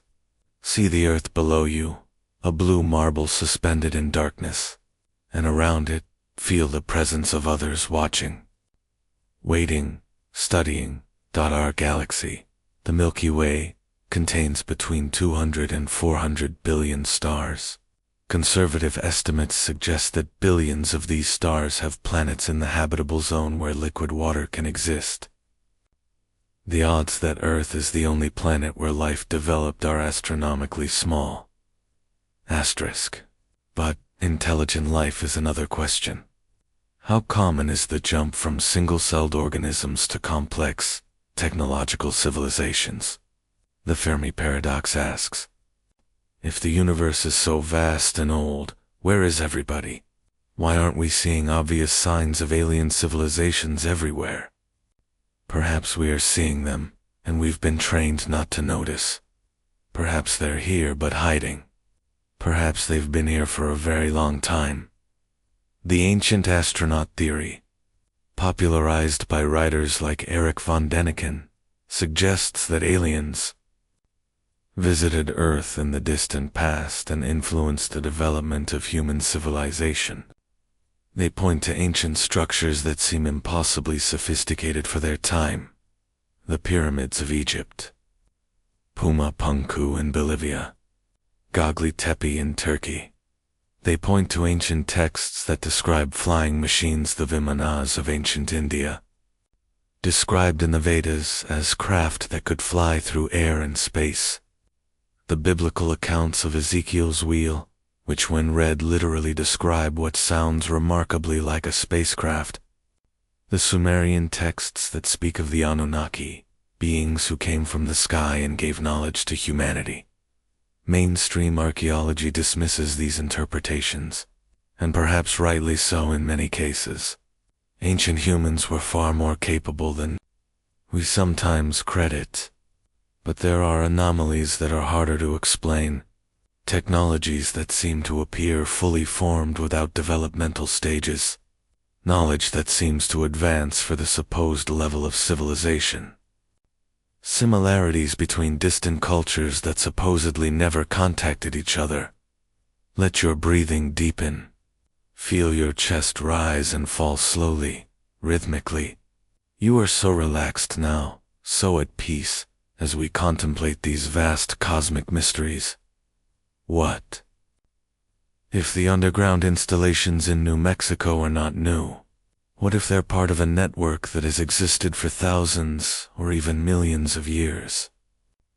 What if the aliens didn't come recently but have been here all along, watching, occasionally intervening, perhaps even guiding human development in subtle ways? This would explain the consistency of myths across cultures, the flood stories, the accounts of beings from the sky, the descriptions of underground realms. These weren't imagination. They were memories, passed down through generations, of actual events and actual encounters. It would explain why certain locations seem to attract unusual activity across vast spans of time. New Mexico's history of strange phenomena goes back long before Roswell, long before European contact, long before recorded history. The area has always been different, always been special. Perhaps there's something about this location that matters, some geological factor, some magnetic property, some quality of the rock and earth that makes it ideal for underground construction. Or perhaps there's something here, even older artifacts, or installations from civilizations that preceded even the aliens. Remnants of the ancient world we're only beginning to discover. The idea that Earth might be a kind of cosmic crossroads, visited by multiple civilizations over vast spans of time, is difficult to accept. It challenges our sense of human importance, our assumption that we're the main event. But from a cosmic perspective, we're newcomers. Modern humans have existed for about 200,000 years. Civilization for about 10,000. Compared to the age of the universe, 13.8 billion years, we've been here for the blink of an eye. If other civilizations are millions or billions of years older than us, if they've achieved technologies we can barely imagine, then Earth might simply be one interesting location among many they monitor or study. We might be as significant to them as an ant colony is to us, worthy of study. Interesting in our own way, but not the center of the universe. Asterisk. Close your eyes more deeply still. Let your consciousness drift like a leaf on a gentle stream, flowing through time and space, touching on ancient mysteries and future possibilities. Some contactees, people who claim ongoing communication with alien beings, report being told that Earth is in a kind of transition period, that we're approaching a threshold in our development where we'll either destroy ourselves or take our place as part of a larger cosmic community. The aliens, in these accounts, are watching to see which way we'll go. They can't intervene directly there. Our rules, they suggest, agreements between civilizations about non-interference, but they can observe, they can subtly influence, they can prepare for whatever comes next. The underground bases might serve this purpose. Safe locations from which to observe, to maintain a presence without being detected, to preserve samples and data about Earth life in case the worst happens. If we destroy ourselves through nuclear war or environmental collapse, they'll have records. They'll have genetic samples. They could, in theory, restart human civilization if they chose to. Is this comforting or terrifying? Are they our guardians or our zookeepers? Friends or farmers? The truth might be more complex than either option. They might be observers with their own agenda that only occasionally aligns with our welfare. For decades, people have asked, why doesn't the government just tell us the truth? If alien life exists, if we've recovered craft and bodies, if there are bases beneath New Mexico where humans and aliens work together, why keep it secret? Let your body sink deeper into complete relaxation. Feel the weight of all questions and concerns lifting away, leaving you light and peaceful as we explore this final mystery. The official reasons for secrecy, if the stories are true, were articulated clearly in early documents. The panic that might result from revealing we're not alone, the religious and philosophical disruption, the potential breakdown of social order if people learned that the government had been lying for decades. There's precedent for this concern. In 1938, Orson Welles' radio broadcast of War of the Worlds caused genuine panic in some areas, despite being clearly identified as fiction. If people reacted that way to a radio play, how might they react to confirmed news of actual alien presence? But there are deeper reasons. 2. Technology. If the government has been slowly reverse engineering alien technology for decades, that represents an incredible strategic advantage. Whoever masters anti-gravity propulsion first, whoever develops zero-point energy first, whoever cracks the secrets of consciousness technology first, they'll dominate not just the planet, but potentially space beyond. The United States government wouldn't want to share this advantage with rival nations. Neither would any other government that possessed such knowledge, so secrecy serves national security, at least in the minds of those making these decisions. There's also the problem of control. If the technology was released, how would you control its use? Anti-gravity technology could revolutionize transportation or create unprecedented weapons. Zero-point energy could solve our energy crisis or power devices of unimaginable destruction. The knowledge of how to manipulate genetics across species could cure diseases or create bioweapons that make nuclear weapons look tame. Perhaps the secrecy continues because those in power genuinely believe we're not ready, not mature enough as a species, too violent, too divided, too reckless. Feel your jaw relaxing completely. Your tongue lies gentle in your mouth. Your face is smooth and peaceful as we contemplate these difficult questions. But there's a darker possibility too. What if disclosure hasn't happened because the truth is worse than we imagine? What if the agreements made with the aliens included terms that the public could never accept? What if we're not in partnership with them but in a subservient position? The cattle mutilations continue. The abductions continue. People disappear in the areas around these installations and are never found. If the government knows why, but can't stop it, can't protect its citizens, can only manage the secret, how could they ever admit that? Some researchers believe disclosure is happening slowly, incrementally. The Pentagon's recent acknowledgement of UAP's unidentified aerial phenomena, the release of military footage showing craft that defy explanation, the increasing mainstream acceptance of the possibility of alien life. Perhaps this is controlled disclosure, preparing humanity gradually for revelations that are coming. Or perhaps it's limited hangout. An intelligence technique where you release some information to prevent people from discovering worse information. Admit that UFOs exist to distract from the fact that we've been working with their occupants for decades. Confirm that we can't explain some aerial phenomena to avoid discussing what's happening underground.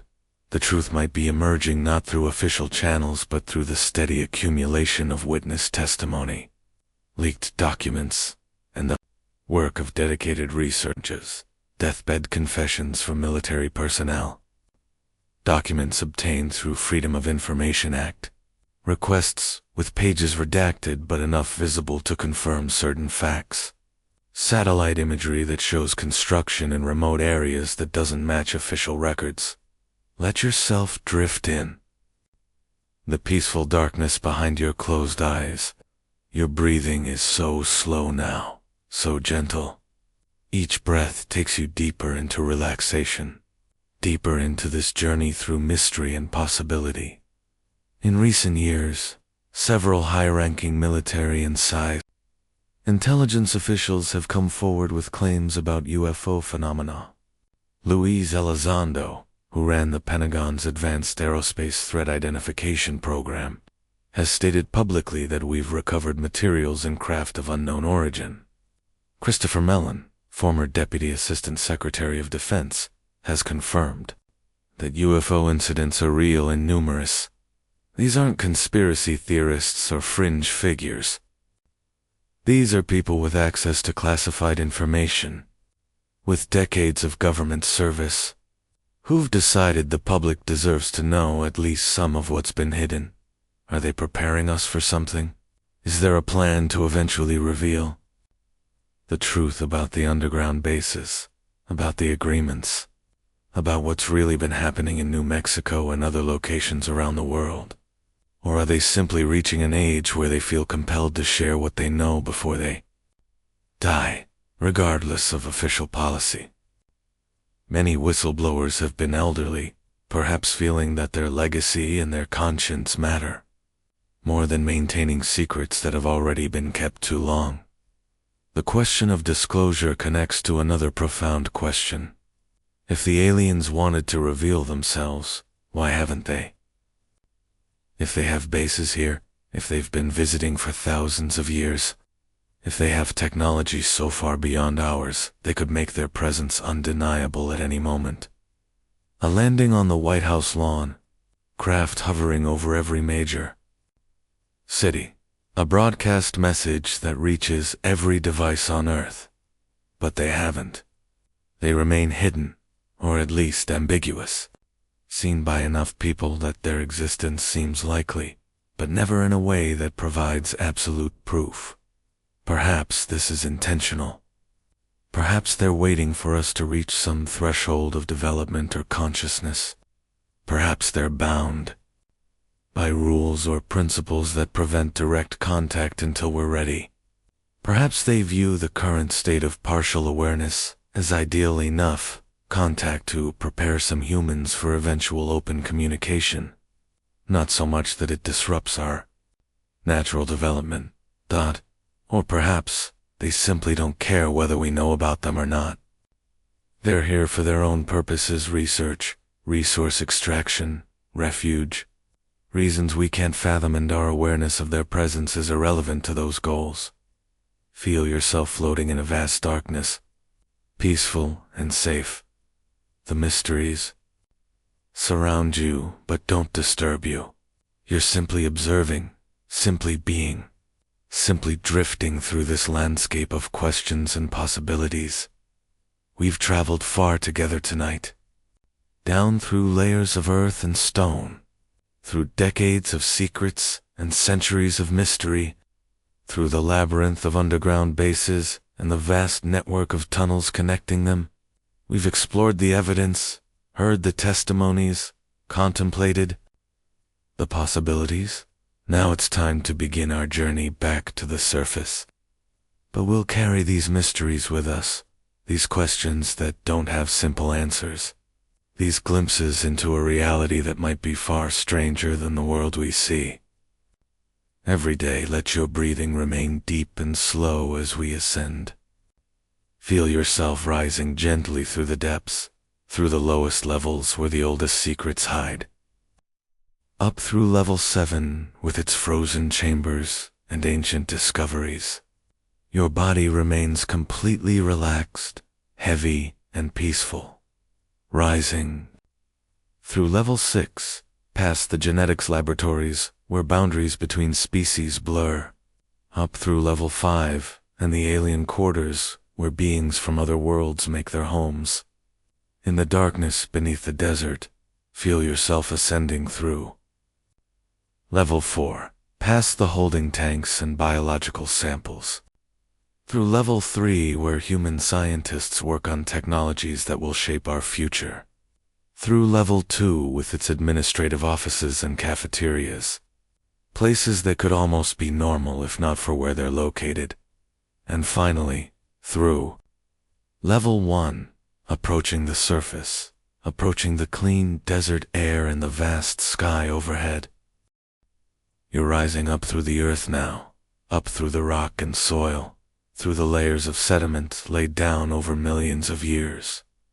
Each layer tells a story of ancient seas and volcanic eruptions, of ice ages and climate shifts, of life, evolving and changing and adapting, and beneath it all, throughout it all, the presence of something other. Visitors from beyond, civilizations that rose and fell before us, technology that seems like magic, mysteries that persist despite our best efforts to understand. Your body feels wonderfully heavy and relaxed. Your muscles have let go of all tension. Your breathing is effortless, automatic, deep and slow. You're drifting in the space between waking and sleeping, perfectly comfortable, perfectly at peace. We break through the surface now, emerging into the cool New Mexico night. The stars are brilliant overhead, more than you've ever seen, scattered across the darkness like diamonds on black velvet. The Milky Way stretches across the sky, and you understand now that you're looking at billions of stars, billions of possible homes for other life, other civilizations, other mysteries. The desert air is clean and crisp, scented with sage and juniper. Somewhere a coyote calls, and another answers. The ancient rhythms of this place continue as they have for millennia, regardless of what secrets lie beneath. Look up at those stars one more time. Somewhere out there, across vast distances we can barely comprehend, might be the homeworlds of the beings in those underground bases. Planets, circling distant suns, under skies that would look alien and beautiful. Civilizations so old and advanced that our entire recorded history is a footnote in their chronicles. And they're here, beneath our feet, watching us, waiting to see what will become. Whether you believe these stories or dismiss them as fantasy, whether you think the bases are real or mythical, one thing is certain: We are not the endpoint of cosmic evolution. The universe is vast and old, and we've been here for such a brief moment. The idea that we're alone, that Earth is the only place where consciousness arose, requires more faith than the alternative. Something is happening in New Mexico, has been happening for a very long time. Lights in the sky, craft that defy explanation, disappearances and strange phenomena, military activity in remote areas, witnesses who risk everything to tell what they've seen. Maybe it's all connected to underground bases and alien agreements. Maybe it's something else entirely, something we haven't even imagined yet. Maybe the truth is stranger than either skeptics or believers suppose. But the desert remembers. The rocks and sand hold memories of what they've witnessed over the ages. And beneath Archuleta Mesa, beneath the Manzano Mountains, beneath the white sands and the ancient pueblos, the secrets remain, waiting, hidden in the darkness, protected by layers of earth and walls of secrecy. Perhaps one day we'll know for certain. Perhaps disclosure will come, either through official channels or through the inevitable leak that can't be contained. Perhaps a new whistleblower will emerge with irrefutable evidence. Perhaps the aliens themselves will decide the time for hiding is over. Or perhaps the mystery will endure as it has for so long, neither fully proven nor fully debunked, hovering in that liminal space between possible and impossible, between truth and fiction. Let your eyes remain closed. Let your bodies sink even deeper into whatever surface supports you. You're so comfortable now, so relaxed, drifting in the gentle darkness. The journey we've taken tonight through the alien secrets, hidden beneath New Mexico, has shown us many things. We've descended into theoretical bases carved deep in stone. We've contemplated technologies that seem like magic. We've heard testimonies from those who claim to have seen what's hidden from the rest of us. We've explored the possibility that we're not alone, that we've never been alone, that beings far older and wiser than us have been here all along. These are profound ideas, challenging ideas, ideas that might reshape how we see our place in the cosmos. But whether they're true or not, whether Dulce Base exists or is myth, whether agreements were made or it's all conspiracy theory, these stories tell us something important about ourselves. They tell us that we sense there's more to reality than what we see on the surface. That we're curious about what might lie beyond the boundaries of our current understanding. That we're willing to contemplate uncomfortable possibilities rather than rest easy in comfortable certainties. The human drive to explore, to question, to seek truth even in the darkest and deepest places, that's real, regardless of what we find. That curiosity, that courage to look into the unknown, that willingness to consider that we might be wrong about fundamental things, those qualities define us as a species. So let these mysteries settle gently in your mind as you drift toward sleep. Let them be companions rather than concerns, questions to contemplate rather than problems to solve. The universe is vast and full of wonders we don't yet understand. That's not frightening, it's beautiful. Breathe deeply. Let the cool night air fill your lungs. Exhale slowly, releasing everything you don't need to carry. All the tension, all the stress, all the weight of daily concerns, let it all go. You're lying under that New Mexico sky now in your imagination. The desert spreading around you in all directions, the stars wheeling slowly overhead, the earth beneath you is solid and ancient, but you know now that it holds secrets in its depths, chambers and tunnels, technology and mysteries. Perhaps truth, perhaps fiction, perhaps something in between. It doesn't matter right now.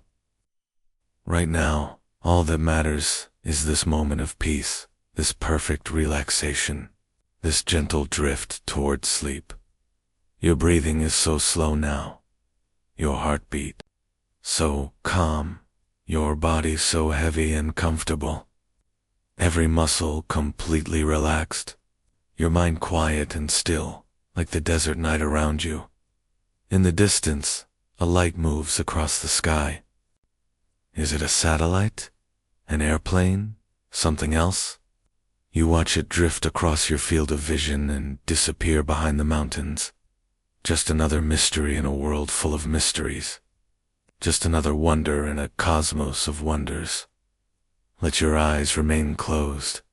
Sink deeper into the darkness.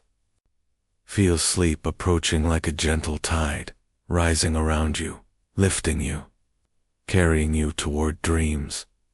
The alien secrets hidden beneath New Mexico, whether real or imagined, whether truth or mythology, have given us a journey tonight.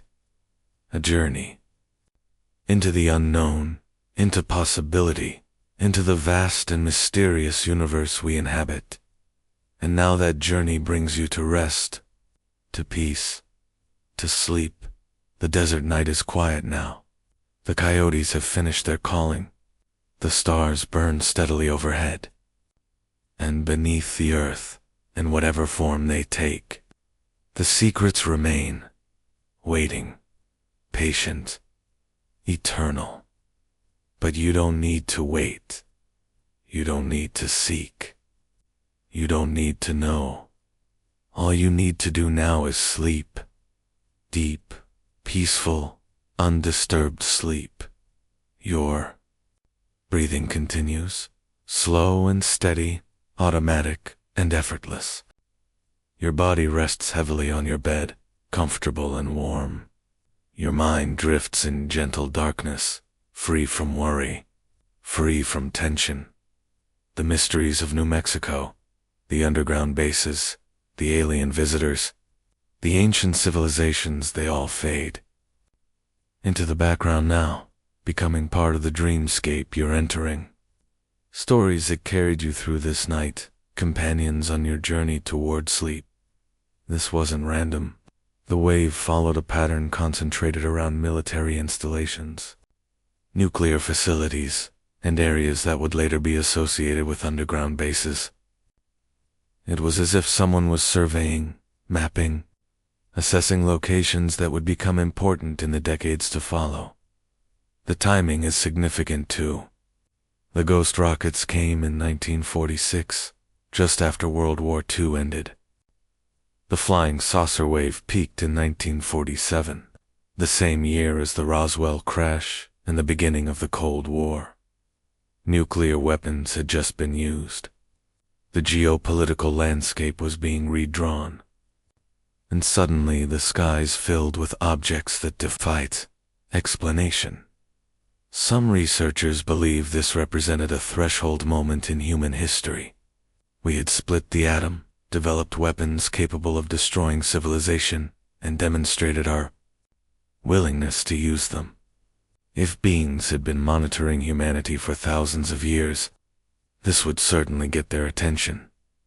The wave might have been a survey operation, preparing for more intensive study or intervention. The crashes that followed Roswell and others might have been accidents during this increased activity. Craft brought down by radar systems or damaged by atmospheric nuclear testing that interfered with air propulsion or navigation. The broader pattern, when you step back and look at the entire historical record, a pattern emerges.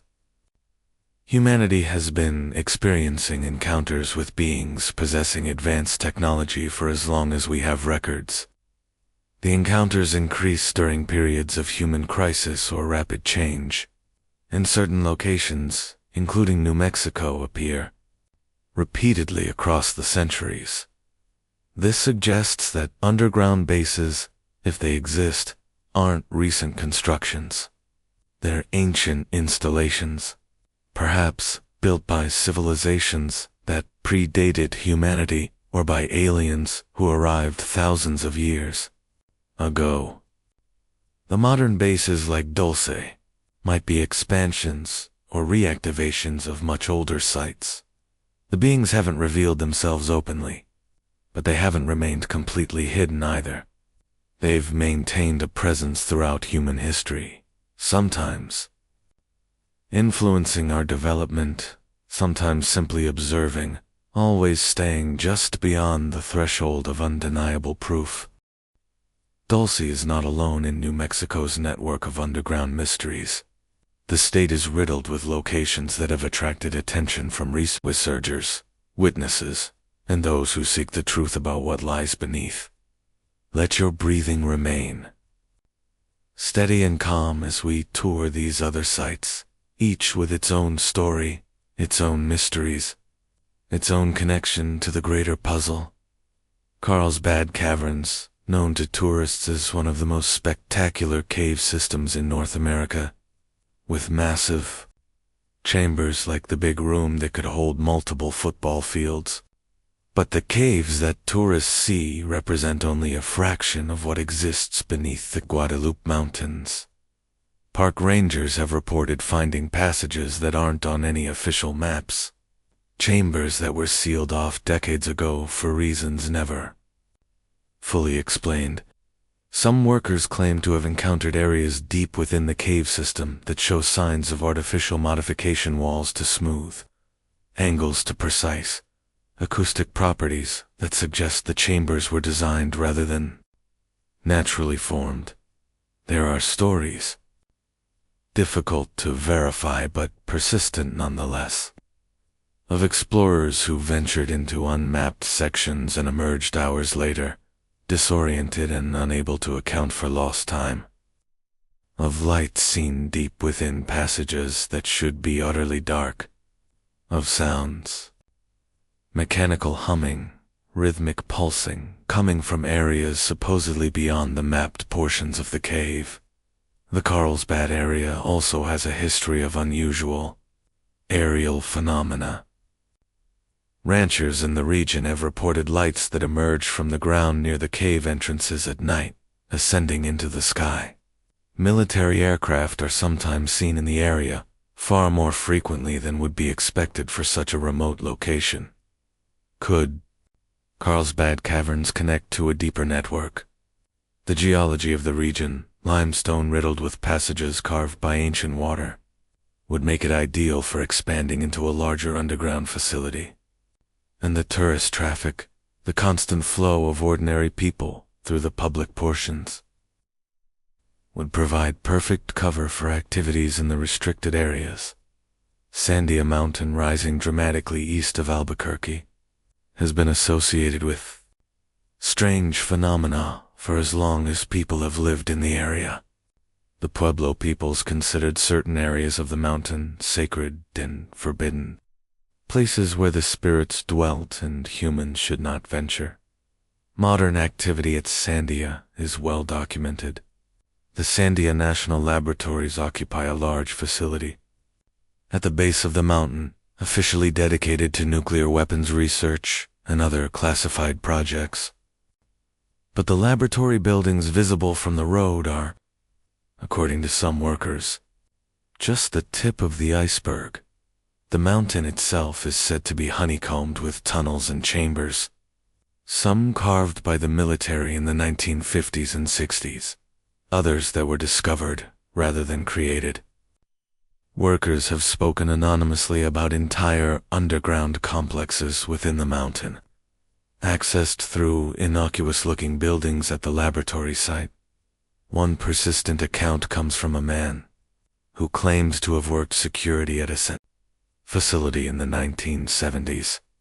He described being posted at an elevator bank that descended far deeper than the official floor plans indicated.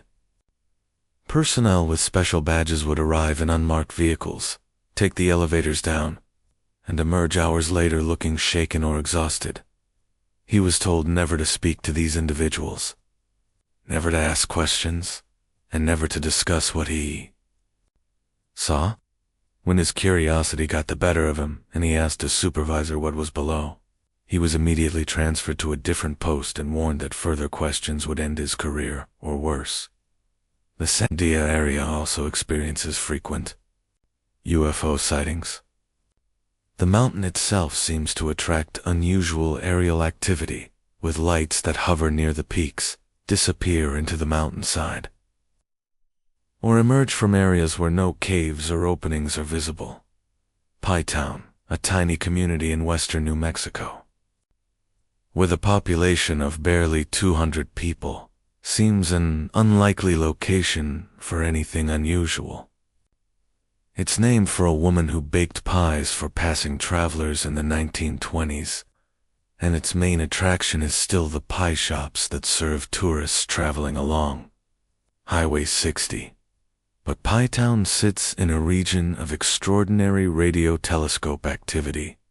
The Very Large Array, one of the world's most powerful radio telescope facilities, is located just 20 miles away on the plains of San Agustin.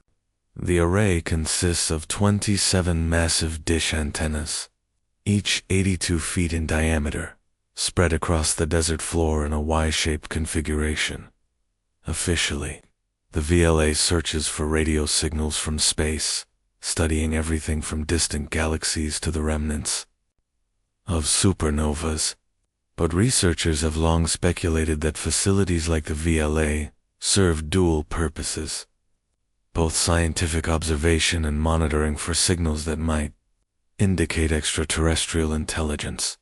The area around Pie Town has an exceptionally high rate of cattle mutilations. Ranchers have found dozens of animals over the years, all displaying the characteristic signs: precision cuts, organ removal, complete blood loss. Some ranchers have reported seeing their cattle being lifted by beams of light from silent craft hovering overhead. There are also accounts of underground activity in the region, construction vehicles and equipment seen in remote areas, away from any known development, fenced compounds that appear overnight with no public explanation, trucks traveling at night along dirt roads that lead to nowhere on any map. Could the VLA be positioned where it is not just for its clear radio environment, but because of what lies beneath the plains? Could the massive dish antennas serve not only to listen outward to space, but inward to whatever operates in the depths below? Chaco Canyon, one of the most significant archaeological sites in North America, preserves the remains of a sophisticated ancestral Puebloan civilization that flourished between 900 and 1150 AD. The great houses of Chaco, massive structures, like Pueblo Bonito with over 600 rooms, represent an extraordinary architectural achievement. But Chaco has always been mysterious. Why did this civilization build such enormous structures in such a remote, harsh location? The canyon lacks reliable water sources and good farmland. Yet at its peak, Chaco was clearly a center of power and influence, connected to outlying communities by a network of mysteriously straight roads that ran for hundreds of miles across the desert. These roads are one of Chaco's greatest enigmas. They're perfectly straight, running up and over mesas and cliffs, rather than taking easier routes around them. They're far wider than necessary for foot traffic, suggesting some other purpose, and they connect Chaco to other great house sites across the region in a pattern that some researchers believe represents astronomical alignments. But there's another theory, one that sounds incredible until you examine the evidence. What if the roads marked the locations of underground passages? What if the ancestral Puebloans built on top of or near access points to a much older network of tunnels? Some of the great houses at Chaco contain unusual features: rooms with no doors or windows, accessible only from above; underground chambers called kivas that go deeper than seems necessary for ceremonial purposes; acoustic properties in certain chambers that allow whispers to be heard across great distances. And there are the accounts from modern times Park rangers have reported strange phenomena at Choco lights in the ruins at night when the park is closed. Sounds of movement in the great houses, electronic equipment that malfunctions in specific locations. Some have reported feeling watched or sensing presences in certain rooms. Archaeological teams have occasionally reported finding passages beneath the ruins that aren't on any maps, sealed chambers that appear to predate the known occupation of the site. These discoveries are rarely publicized, often sealed off again and not included in official reports. The Pueblo, peoples who are descended from the Chaco builders, have oral traditions about the site. They speak of it as a place of power, a place where the spirits are strong, a place connected to the emergence from earlier worlds. Some traditions specifically mention underground chambers and passages that lead to other realms. White Sands Missile Range at over 3,200 square miles is one of the largest military installations in the United States. It's where the first atomic bomb was tested at Trinity site in July 1945. It's where countless missiles and weapons systems have been tested over the decades.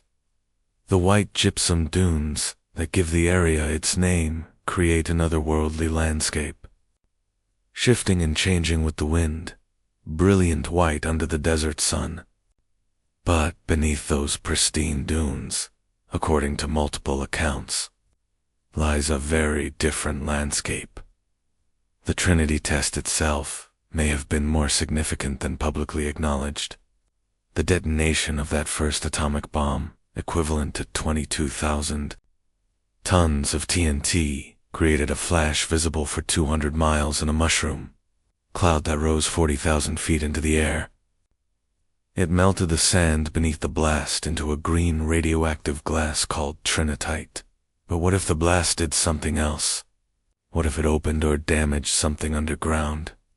Multiple witnesses reported seeing craft in the area around the time of the Trinity test, as if the explosion had drawn attention from those watching our world in the years since. White Sands has been the site of numerous UFO encounters. Military personnel have reported objects pacing test missiles, observing launches, sometimes appearing to interfere with guidance systems. The range has been closed to civilian access multiple times for reasons never fully explained. There are accounts from workers at White Sands of underground facilities beneath the visible installations, elevators that descend multiple levels below ground, tunnels that run for miles beneath the desert, chambers where recovered materials, possibly including debris from crashes, are analyzed and stored. One engineer who worked at White Sands in the 1960s described being taken to an underground facility to consult on a propulsion system unlike anything in the conventional aerospace industry. He was shown materials that seemed to defy known physics, metal that was warm to the touch without any power source, components that maintained their orientation regardless of how the surrounding structure was moved.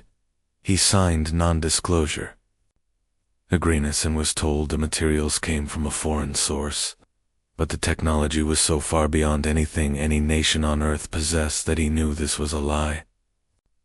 When he pushed for more information, his security clearance was reviewed and he found himself reassigned to conventional projects. He never saw the underground facility again. Los Alamos National Laboratory, birthplace of the atomic bomb, remains one of the most secretive facilities in the United States. The laboratory sprawls across the Perito Plateau northwest of Santa Fe, a landscape of mesas and canyons carved from volcanic rock. The official history is well known. In 1943, the Manhattan Project selected this remote location to develop the atomic bomb. Robert Oppenheimer and the greatest scientific minds of the era gathered here, working in intense secrecy to create a weapon that would end World War II and change the world forever. But Los Alamos has always been more than a historical relic. The laboratory continues to operate, conducting research on nuclear weapons, materials, science, supercomputing, and classified projects that remain unknown to the public. The Perito Plateau is riddled with ancient volcanic caves and modern tunnels. Some of these tunnels were carved by the Manhattan Project for experiments too dangerous to conduct on the surface. Others were added in subsequent decades as the laboratory expanded. And some, according to workers, were already there when the laboratory was built. Reports exist of geological survey teams discovering passages in the plateau that showed signs of artificial modification, smooth walls, precise angles, depths that extended far beyond what natural volcanic activity would create. These passages were mapped, classified, and incorporated into the laboratory's secure areas. Some workers claim that Los Alamos connects to the broader underground network, with tunnels running east toward Santa Fe, south toward Albuquerque, and west into the remote wilderness. They speak of electric rail systems in the deep tunnels, silent cars that can traverse hundreds of miles in darkness. The area around Los Alamos has significant UFO activity. The laboratory itself has been overflown by unidentified craft multiple times, incidents that are documented in official reports but never fully explained. Security personnel have tracked objects on radar that move at impossible speeds, make instantaneous direction changes, and sometimes descend into remote areas of the laboratory property. There's also the question of why Los Alamos was chosen in the first place. The official explanation focuses on its remoteness and natural barriers to observation. But some researchers note that the area had a history of unusual phenomena long before the laboratory was built.